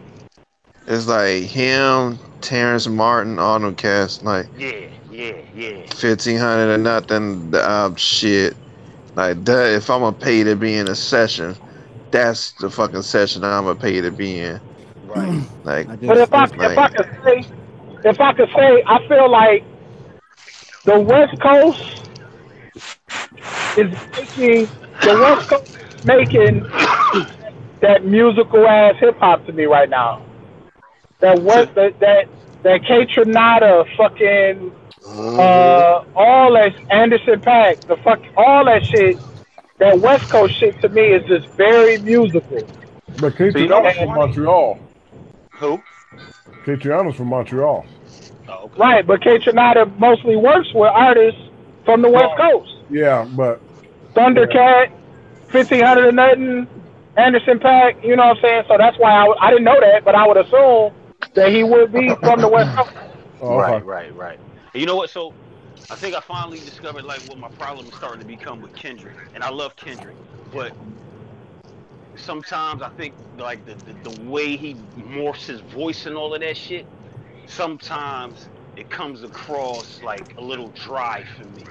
You know what I mean? Like sometimes I be looking for certain energy. Sometimes like I like to hear excitement. Sometimes in niggas' voice, depending on what they talking about, of course. Like you know what I'm saying? Like so the damn album I was feeling, but not as much as all the other projects he did before Damn. And then I like the Black Panther shit a lot more than his Damn album. You know, if that makes sense. Like, but it's the energy. No, I understand. You know what I'm saying? The Black Panther album was more energetic because it's Black Panther. But even on like Section 80, I always go back and bang that. What was the one after that? Good Kid, Mad City. Yes, Good Kid, Mad City. Yeah. Always go back and bang that, and the one after that. But Damn, I've listened to Damn twice. I've listened to all his other projects hundreds of times. Yeah. You know what I'm saying? Now Damn got some joints. It got joints. It's not as good. It's not as great as an album as Section 80 or Good Kid or To Pimp a Butterfly, but it got its joints. I just put it like that. It was almost as though he wanted to make an album that was more palatable by the masses. Cerebral. Yeah, that's what I agree with that. Hey, what you said earlier, Mental? He didn't make that album for you. Right. He made it for someone else. Because I'm always now like that Duckworth joint. God damn. Duckworth. That one. That's a different story. Thanks to Gadget, because when Gadget said something about the Duckworth, everybody said something about the Duckworth. I was like, let me get this joint. And man, listen, I probably listened to Duckworth about when I first got it. I went straight to that joint, and I probably played it about at least 11 times on repeat. That one sitting, I did the same thing. Yeah, I was like, man, this shit is like crazy. Because you know, just as dope as the MC as Kendrick is, the progression of Ninth Wonder as a producer, it shined in that joint right there.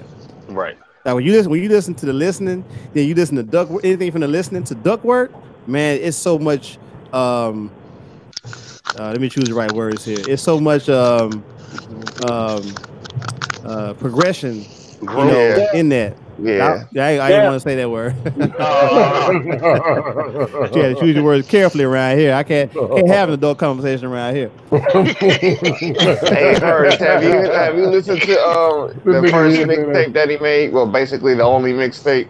Because I don't consider the other ones mixtapes. What, the Section 80 joint? Nah, I don't consider Section 80 a mixtape at all. I don't either. Me neither. Not at all. What's the name of the very first one? The one with the black album, the black cover. Overly Dedicated? Yeah, Overly Dedicated. Have you listened to that? I haven't heard it. But the first, I'm gonna tell you the first time I heard Kendrick was on Big Pooh's project. Yo, who's somebody else the said life, that the other day? the Life of Bars. That was me said that. Oh, okay. The Life of Bars joint, and it was the whole Top Dog. It was Ab-Soul, Kendrick. Oh, okay. Schoolboy Q. And that's the first time I ever heard him. I was like, damn, I like his voice. It was what caught me. I was like, I like dude right here. So But you I never never heard thought the joint that he did with goddamn Jay Electronica? No. I had to find it. I'll find it for you. But yeah, that's the first song I really heard, and I was like, holy shit. And he had mixtapes before Overly Dedicated. I think Overly Dedicated was the first widespread put onto it and stuff like that release. And that nigga wrecked that. When that nigga wrecked on that Roots instrumental, I was like, oh, this nigga is sick. That do do do do do, man. I was like, oh my god. I know what you're talking I'm trying to find that. I'm trying to find the how I go again. I don't want to sing it. I know what you're talking about, though. I was trying to Shazam it, bro. I was trying to get you. Man, that shit's so fucking hard. I would definitely check Overly Dedicated out. Just the very first song itself is fucking ridiculous. Overly Dedicated and Section 80, man, might be my two favorite Kendrick. Let me see this Oxnard talking about. I just got it. I mean, Section 80 for me. I mean, you know, I like Kendrick's other shit, but I would still say Section 80 is one of the best albums of the decade. No, you're correct, and I was traveling at that time for the State Department, so Section 80 was with me in at least 23 countries. Like, as I'm going through airports and checking in, like, it's me, Kendrick, and Big Crit for 23 countries. Nigga. Kendrick and Big Crit was my fucking flight music. That poor man's dream? So what about the other 22 countries? Probably, what the fuck else was I listening to? Fucking... a lot of North Carolina shit. Justice League was fucking pumping all through my shit, man. Woo! Oh, Lord, mental. Oh, my God. You want to get your hemorrhoids checked.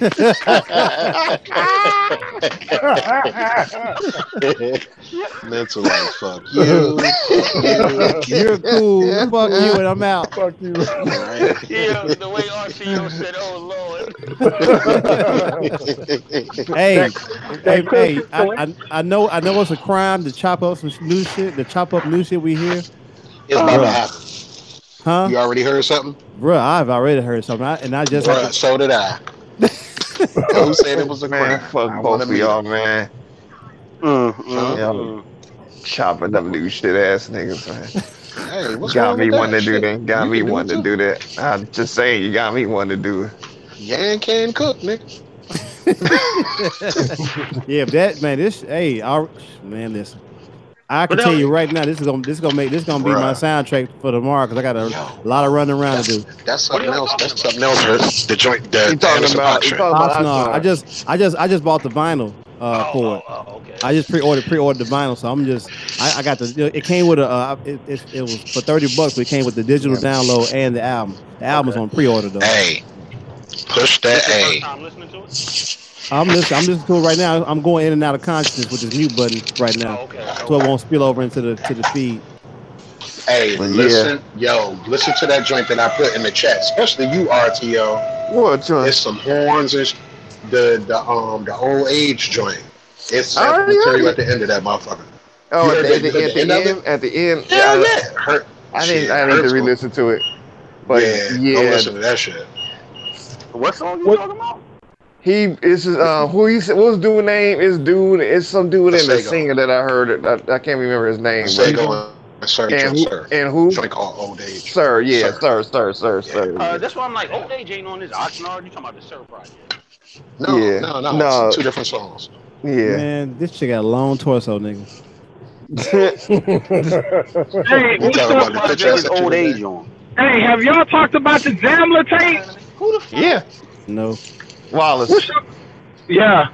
No, he was saying who was that? Yeah, I just need to hear that track too. What's the Jamla tape? I mean, what's y'all take on the Jamla tape though? I like it. It's cool. I like it. It's cool. It ain't fucking with Oxnard though. I was about to say Oxnard's favorite album. And that shit kind of put that in the back burner. I ain't even hating, yo. And I got this shit. Nothing else you say. Yeah, that Oxnard, yo. Yeah, man, like if it ain't Oxnard, I ain't fucking with it. Hell nah, nigga. Oxtail, nigga. Shit. That nigga said oxtail. Shit. That shit, that shit is stupid. Hey, he drove by Oxnard. I still feel the same way about. I drove by there, all the strawberries and shit. Yeah. Strawberry fields and all that. Yeah, I'm hoping that shit don't burn up. Just as hard. Yeah, I copped a couple of all of the chucks that I wanted to get custom made from there. I was actually leather chucks, man. Your feet gonna be custom leather chucks, man. Your feet gonna be sweaty. Nah, you get them. Nah, you can get them drinks done. I'm about to say, man, them shit gonna be your arch and your foot gonna fall. You got some rhinestones put on your Chuck Taylors, brother? Like a rhinestone cowboy. I want to get a pencil Chuck Taylor. Rhinestone cowboy and shit. Oh damn! I got this unreleased Anderson .Paak shit. It's 32 fucking songs on here. Damn. Hey, I got that. It's a chat that you can. You talking about this joint on my title though. Hey, but man. I'm gonna be honest. For me, I like the Oxnard. Don't get me wrong. I like the Oxnard. But my favorite Anderson .Paak project is No Worries. No Worries was my shit. Yeah. And thank you to Wallace for putting me for actually telling me I need to listen to it because man, listen. Good change up, Hurts. The remixes is dope too. Though. You're welcome. you heard the No Worries remix. That shit around real quick. Oh, yeah, the remix is banging. I ain't heard that. The remixes is stupid. Oh well, I gotta send you that shit. Yeah, I just downloaded that shit the other night. Has anyone heard from anything new from what's his fucking name? Knowledge. Ralph Macchio. Yeah, for Knowledge. Knowledge had 2 joints on the Currency and Freddie Gibbs tape. Yeah, he did. Ralph Macchio. Yeah. Yep. Okay, I need to go back and check. I don't remember which ones. Yeah, what the fuck was you I doing, didn't look. I listened to it, but I wasn't reading who produced what.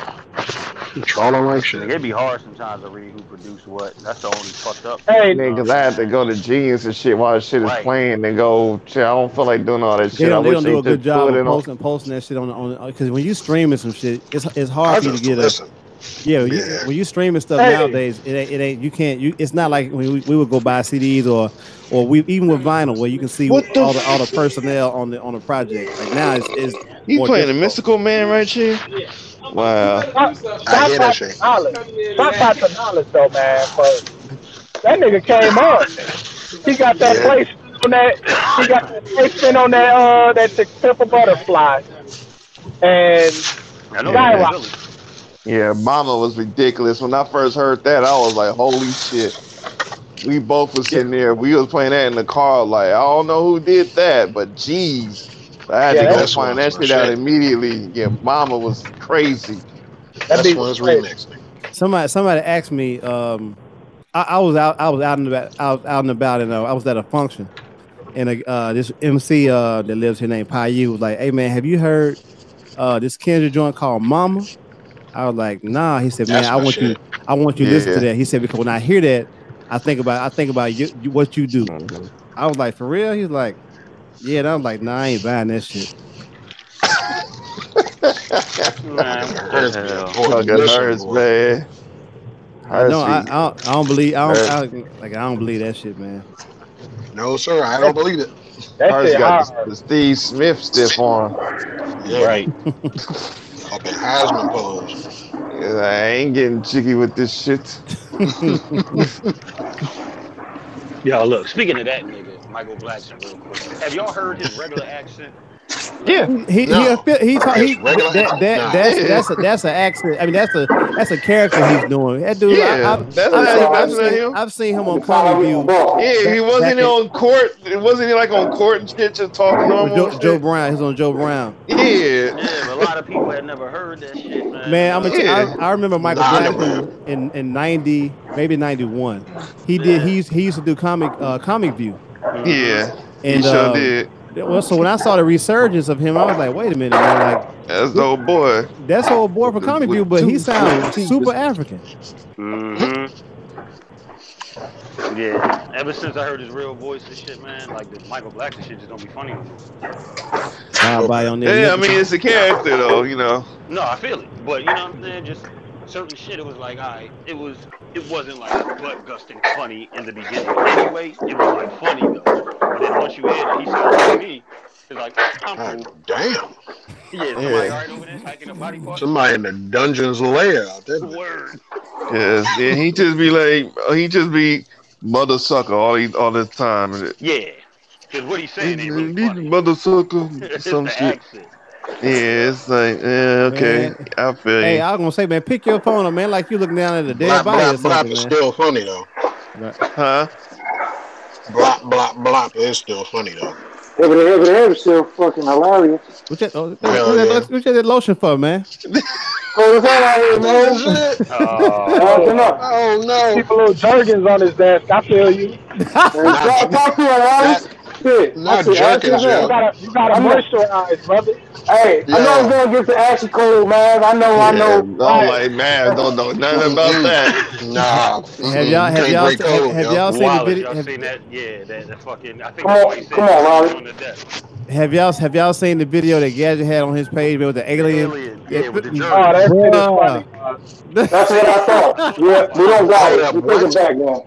Say that again. The alien had the jerkins, man. He was watching Pornhub. Yeah. Go on Gadget page, man. I saw the fucking thumbnail. I didn't watch it, but I saw the thumbnail. No, Gadget been Tim White. He just been kind of subdued as of late, man. But he was him and Tim White like the tag team, man. If I don't follow him, my day will go by a lot. See, no, the difference is Gadget sprinkles it in with real shit. You know what I'm saying? It just don't Tim White is favorite corner, man. That man, Tim just be clown, and that shit be funny. Tim be wild. Tim had me comment. They spent a lot of Tim stuff too, man. Because the guy with the extra yoke up neck. With the what? Hold on, wait, they censor He-Man neck. Yeah, listen, bro, I had comment on the picture. I had like a whole list of pictures I was playing with my dude. And I couldn't even go back to view it because they had, I guess somebody had recorded me or something. Bruh, come on, man. That nigga had the power neck. Cringe your neck ass nigga. Hell yeah. That shit was crazy, bruh. Trap was the way neck ass niggas.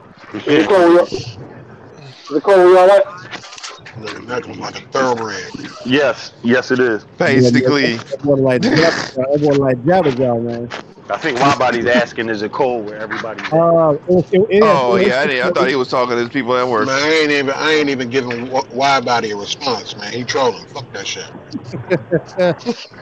Sorry, that shit.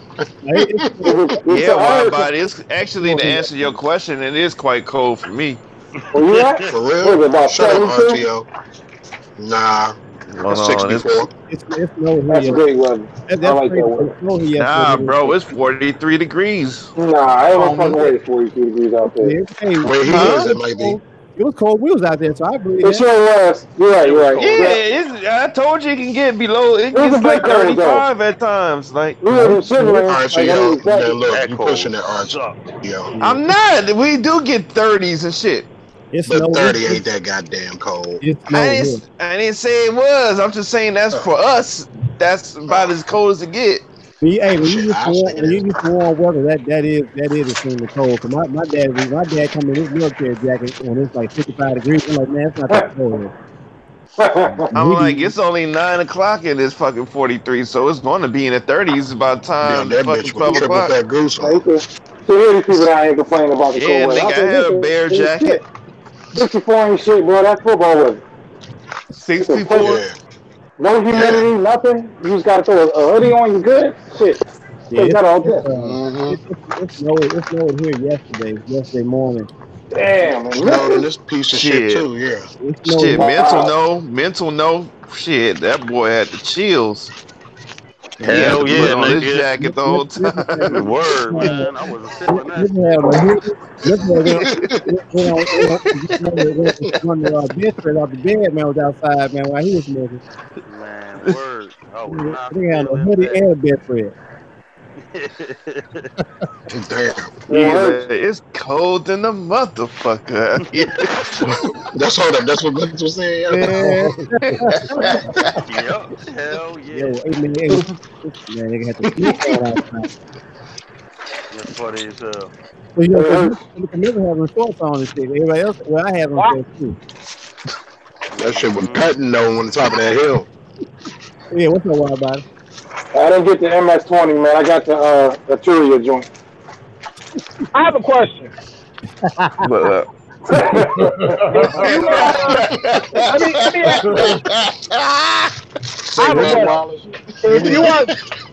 if you are Jill Scott's manager, are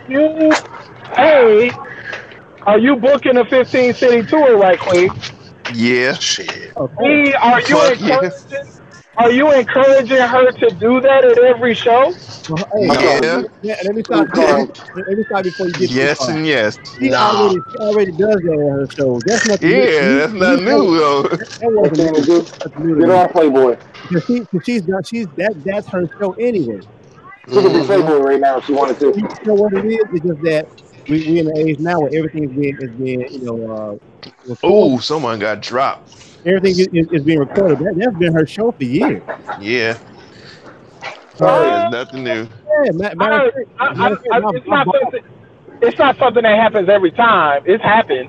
Yeah, but it's been happening for years though. My barber went to go see her when she came to Memphis. I couldn't go glad to work.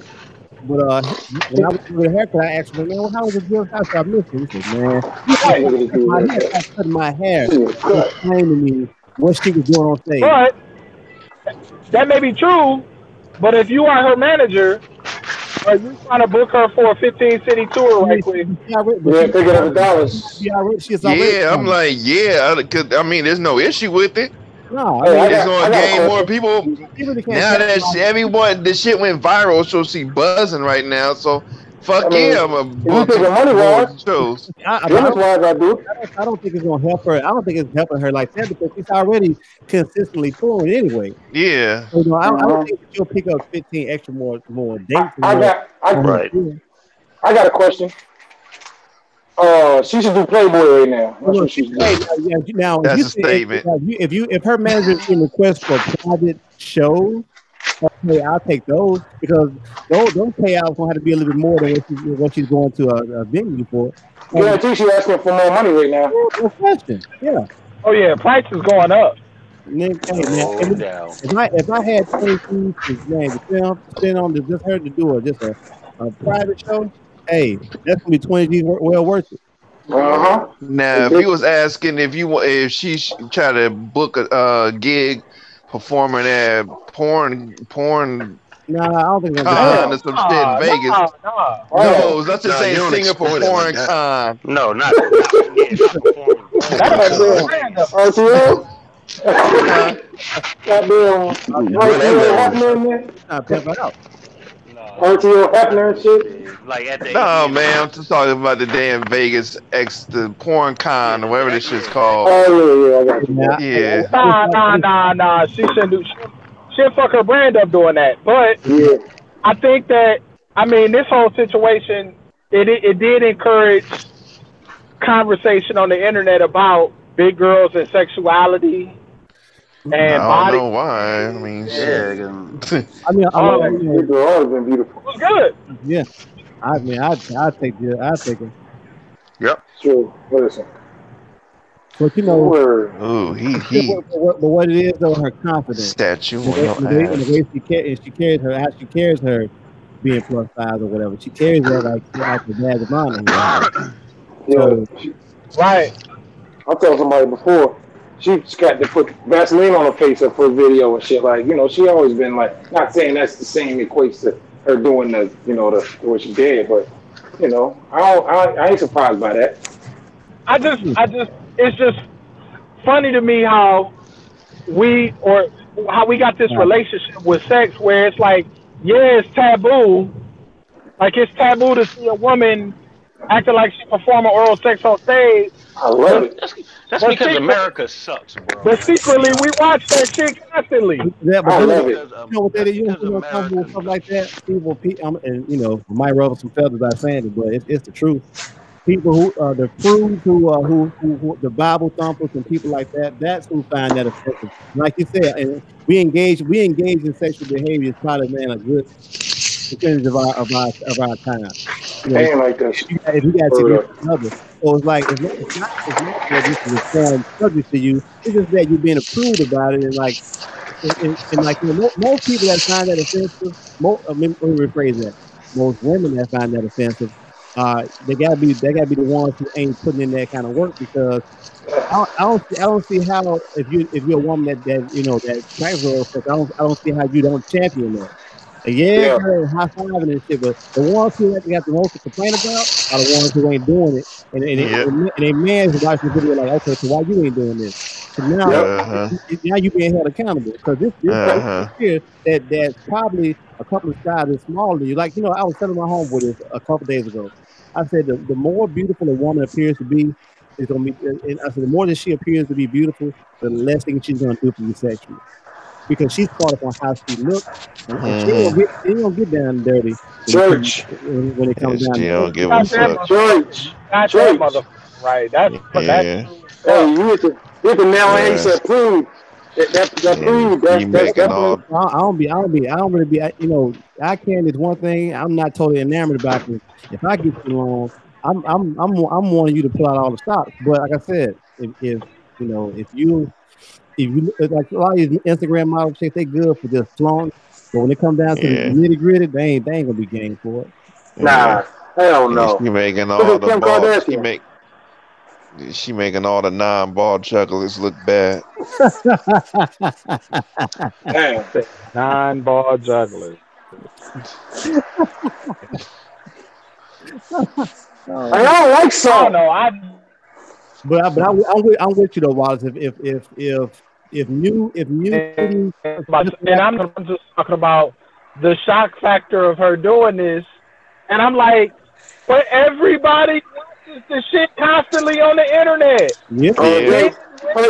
Didn't you say your man said she's done this before?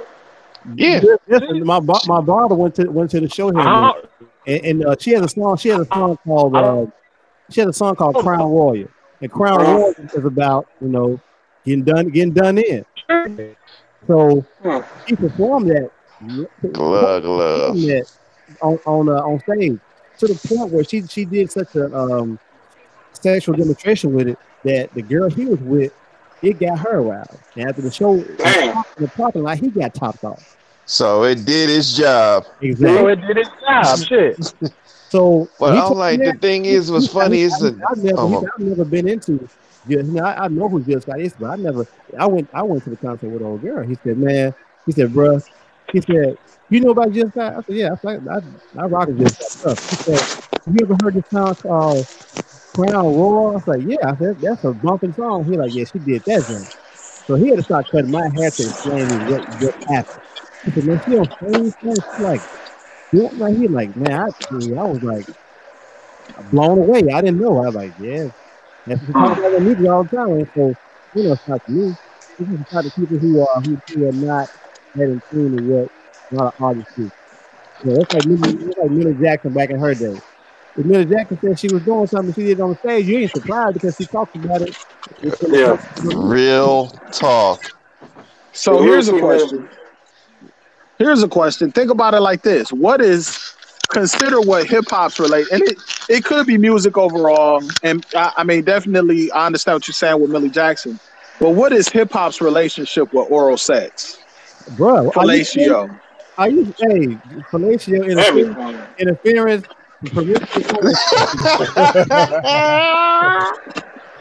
Yeah, it's just not hip hop. Wallace did that on purpose. All I'm saying is Steve Shaw. I mean, think about. For me, okay. So when I think about it, you know, in the late '80s, early '90s, you may have allusions to it, stuff like that. But a woman who performed oral sex was what? A freak. A freak. Then you had that's NWA. like when you're a kid though, but then once you become it, when you really put up on game, you realize that's not the case. That's what you want. NWA when they made Just Don't Bite It. That kind of that was scandalous. You gotta I mean, shit, Too Short. I grew up listening to Blowjob Daddy and shit. Biggie had a simulated one on his album. Biggie had a whole simulation of it on his album. You know what? Hey, man, sex. Yo, word. Pimp's been around since I was born. Yeah, but Pimps wasn't making records talking about getting they meat sucked either. But as a kid, you know what? As a kid, I seen Pimps and fucking crackheads sucking dick and all that shit. Yeah, all in the fucking, I didn't see fucking alleys and shit. Like Wallace said, no pimps were rapping, but that's hip hop. Yeah. Yeah, word. You know what I'm saying? Like, especially coming up in the China, we all came up in like, you know, the late '80s or mid '80s. I mean, like that was commonplace. I mean, Too Short, man. Between Too Short and Lou, man, I'm saying that was the blueprint. You trying to find out what that was all about. So if you're 11 years old, listen to this, like, man, I one day hope to find a blowjob there. Yo, most of us heard about sex and oral sex probably before we seen it. Yeah, shit. You know really though. And we grew up in the I actually seen it before I knew what it was. Porno was more, you know, available. Yeah, it was. I mean, shit. It was on TV. The shit was just fuzzy, but you made it out. It was I grew up around an uncle that was more like my big brother. And so he even had me, my mother, and my grandma. Yeah, so he's like, man, hey, I'm gonna let you watch this. I'm telling him I let you watch this. They just break to my daddy had all them damn Hustler magazines and all that shit. Oh yeah, the bathroom. Somebody had a collection. You collecting them bitches like National Geographic, man. I'm like, you can think about it like especially early hip hop when it's super male dominated. Cat's gonna be like, oh yeah, yo bitch sucked me off to basically it's third male dominance and shit like that. So I mean, that's gonna be a part of hip hop. Period. And Uncle Luke, those that was my introduction.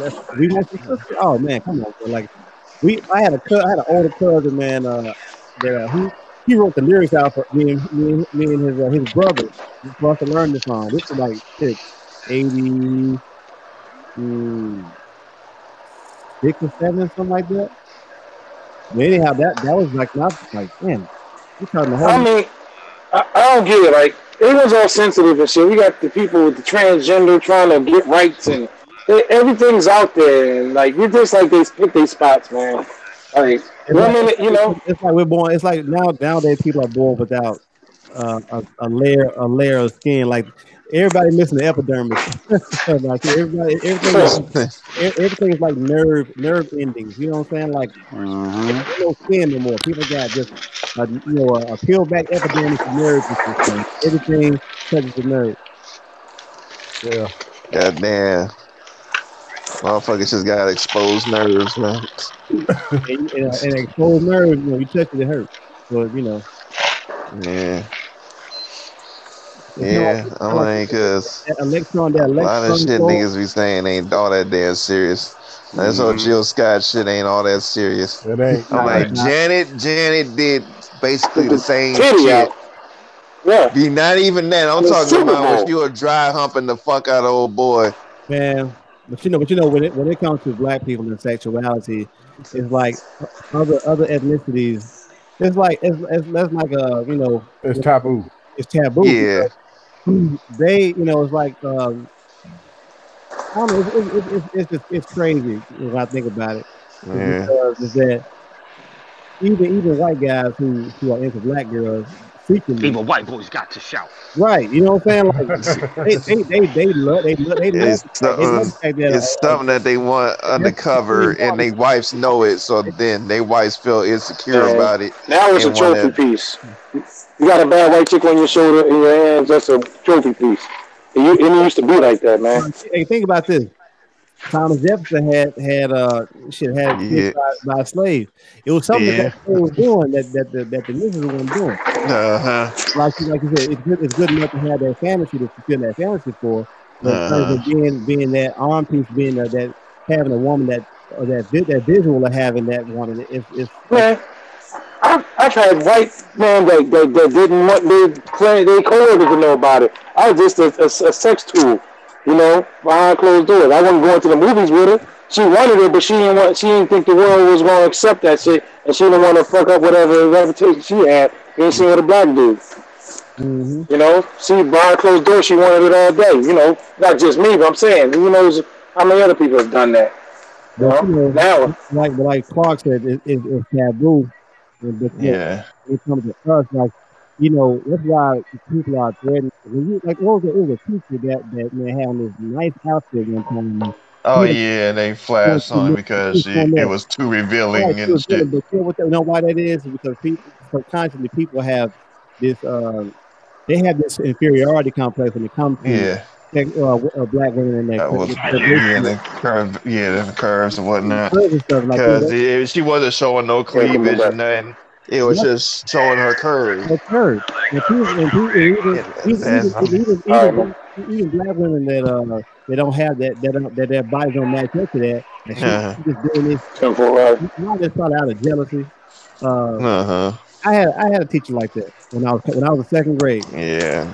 And I did too. Like, well, you done grown up. I'm like, yeah, you have to.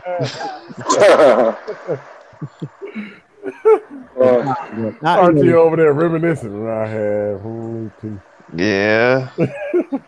And this was in junior high though. That frying pan nigga. She know what teacher I'm talking about because fucking pretty much all dudes at school was on that teacher. Who has that one teacher? Everybody had man. Almost Dorfman, man. That Dorfman was right, man. Lord.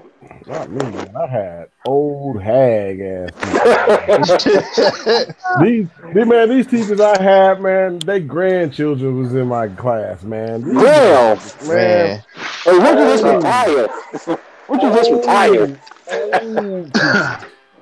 Nah, man. It was funny because our teacher was nice and she was, I guess you would call in this day and age hotep, but she always wore wraps and whatnot and was hella curvaceous and all that. Sister Soldier?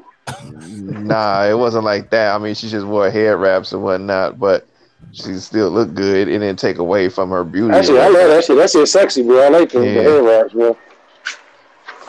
Yeah, I'm a huge fan of that. So yeah, I mean, that everyone, I can't fucking think of her name, but I know she worked in the portables. That I remember. Like trailers or something, classrooms. Yeah, trailers. Nah, she dealt with like special needs kids and stuff. Nah, that's what y'all call it. That's what I'm calling it. All right. God damn, my body. We still alive. Man. Shit, what discriminatory is that? You put all the damn special ed kids in the trailers. That's what we had. We had this trailer city. Detention was there and everything. So when you said that, I kind of like, okay, yeah, the same shit we had. You were going to the portables. Right. No, it's portable. Yeah, it's the portable. Great buildings, man. But like, people are up at arms about it, man. The plus size girls, they champion her. The slim chicks who are Instagram models, they frown on it because that's not what they do. They rely on just the slim chicks and shit like that and stupid shit like that. But I don't know. It's crazy. But I like to say it to me it ain't nothing new because I listen to music. So it's only right that she act some of that out, on stage. I'm a chance. I applaud it because it actually takes a level of courage to do that.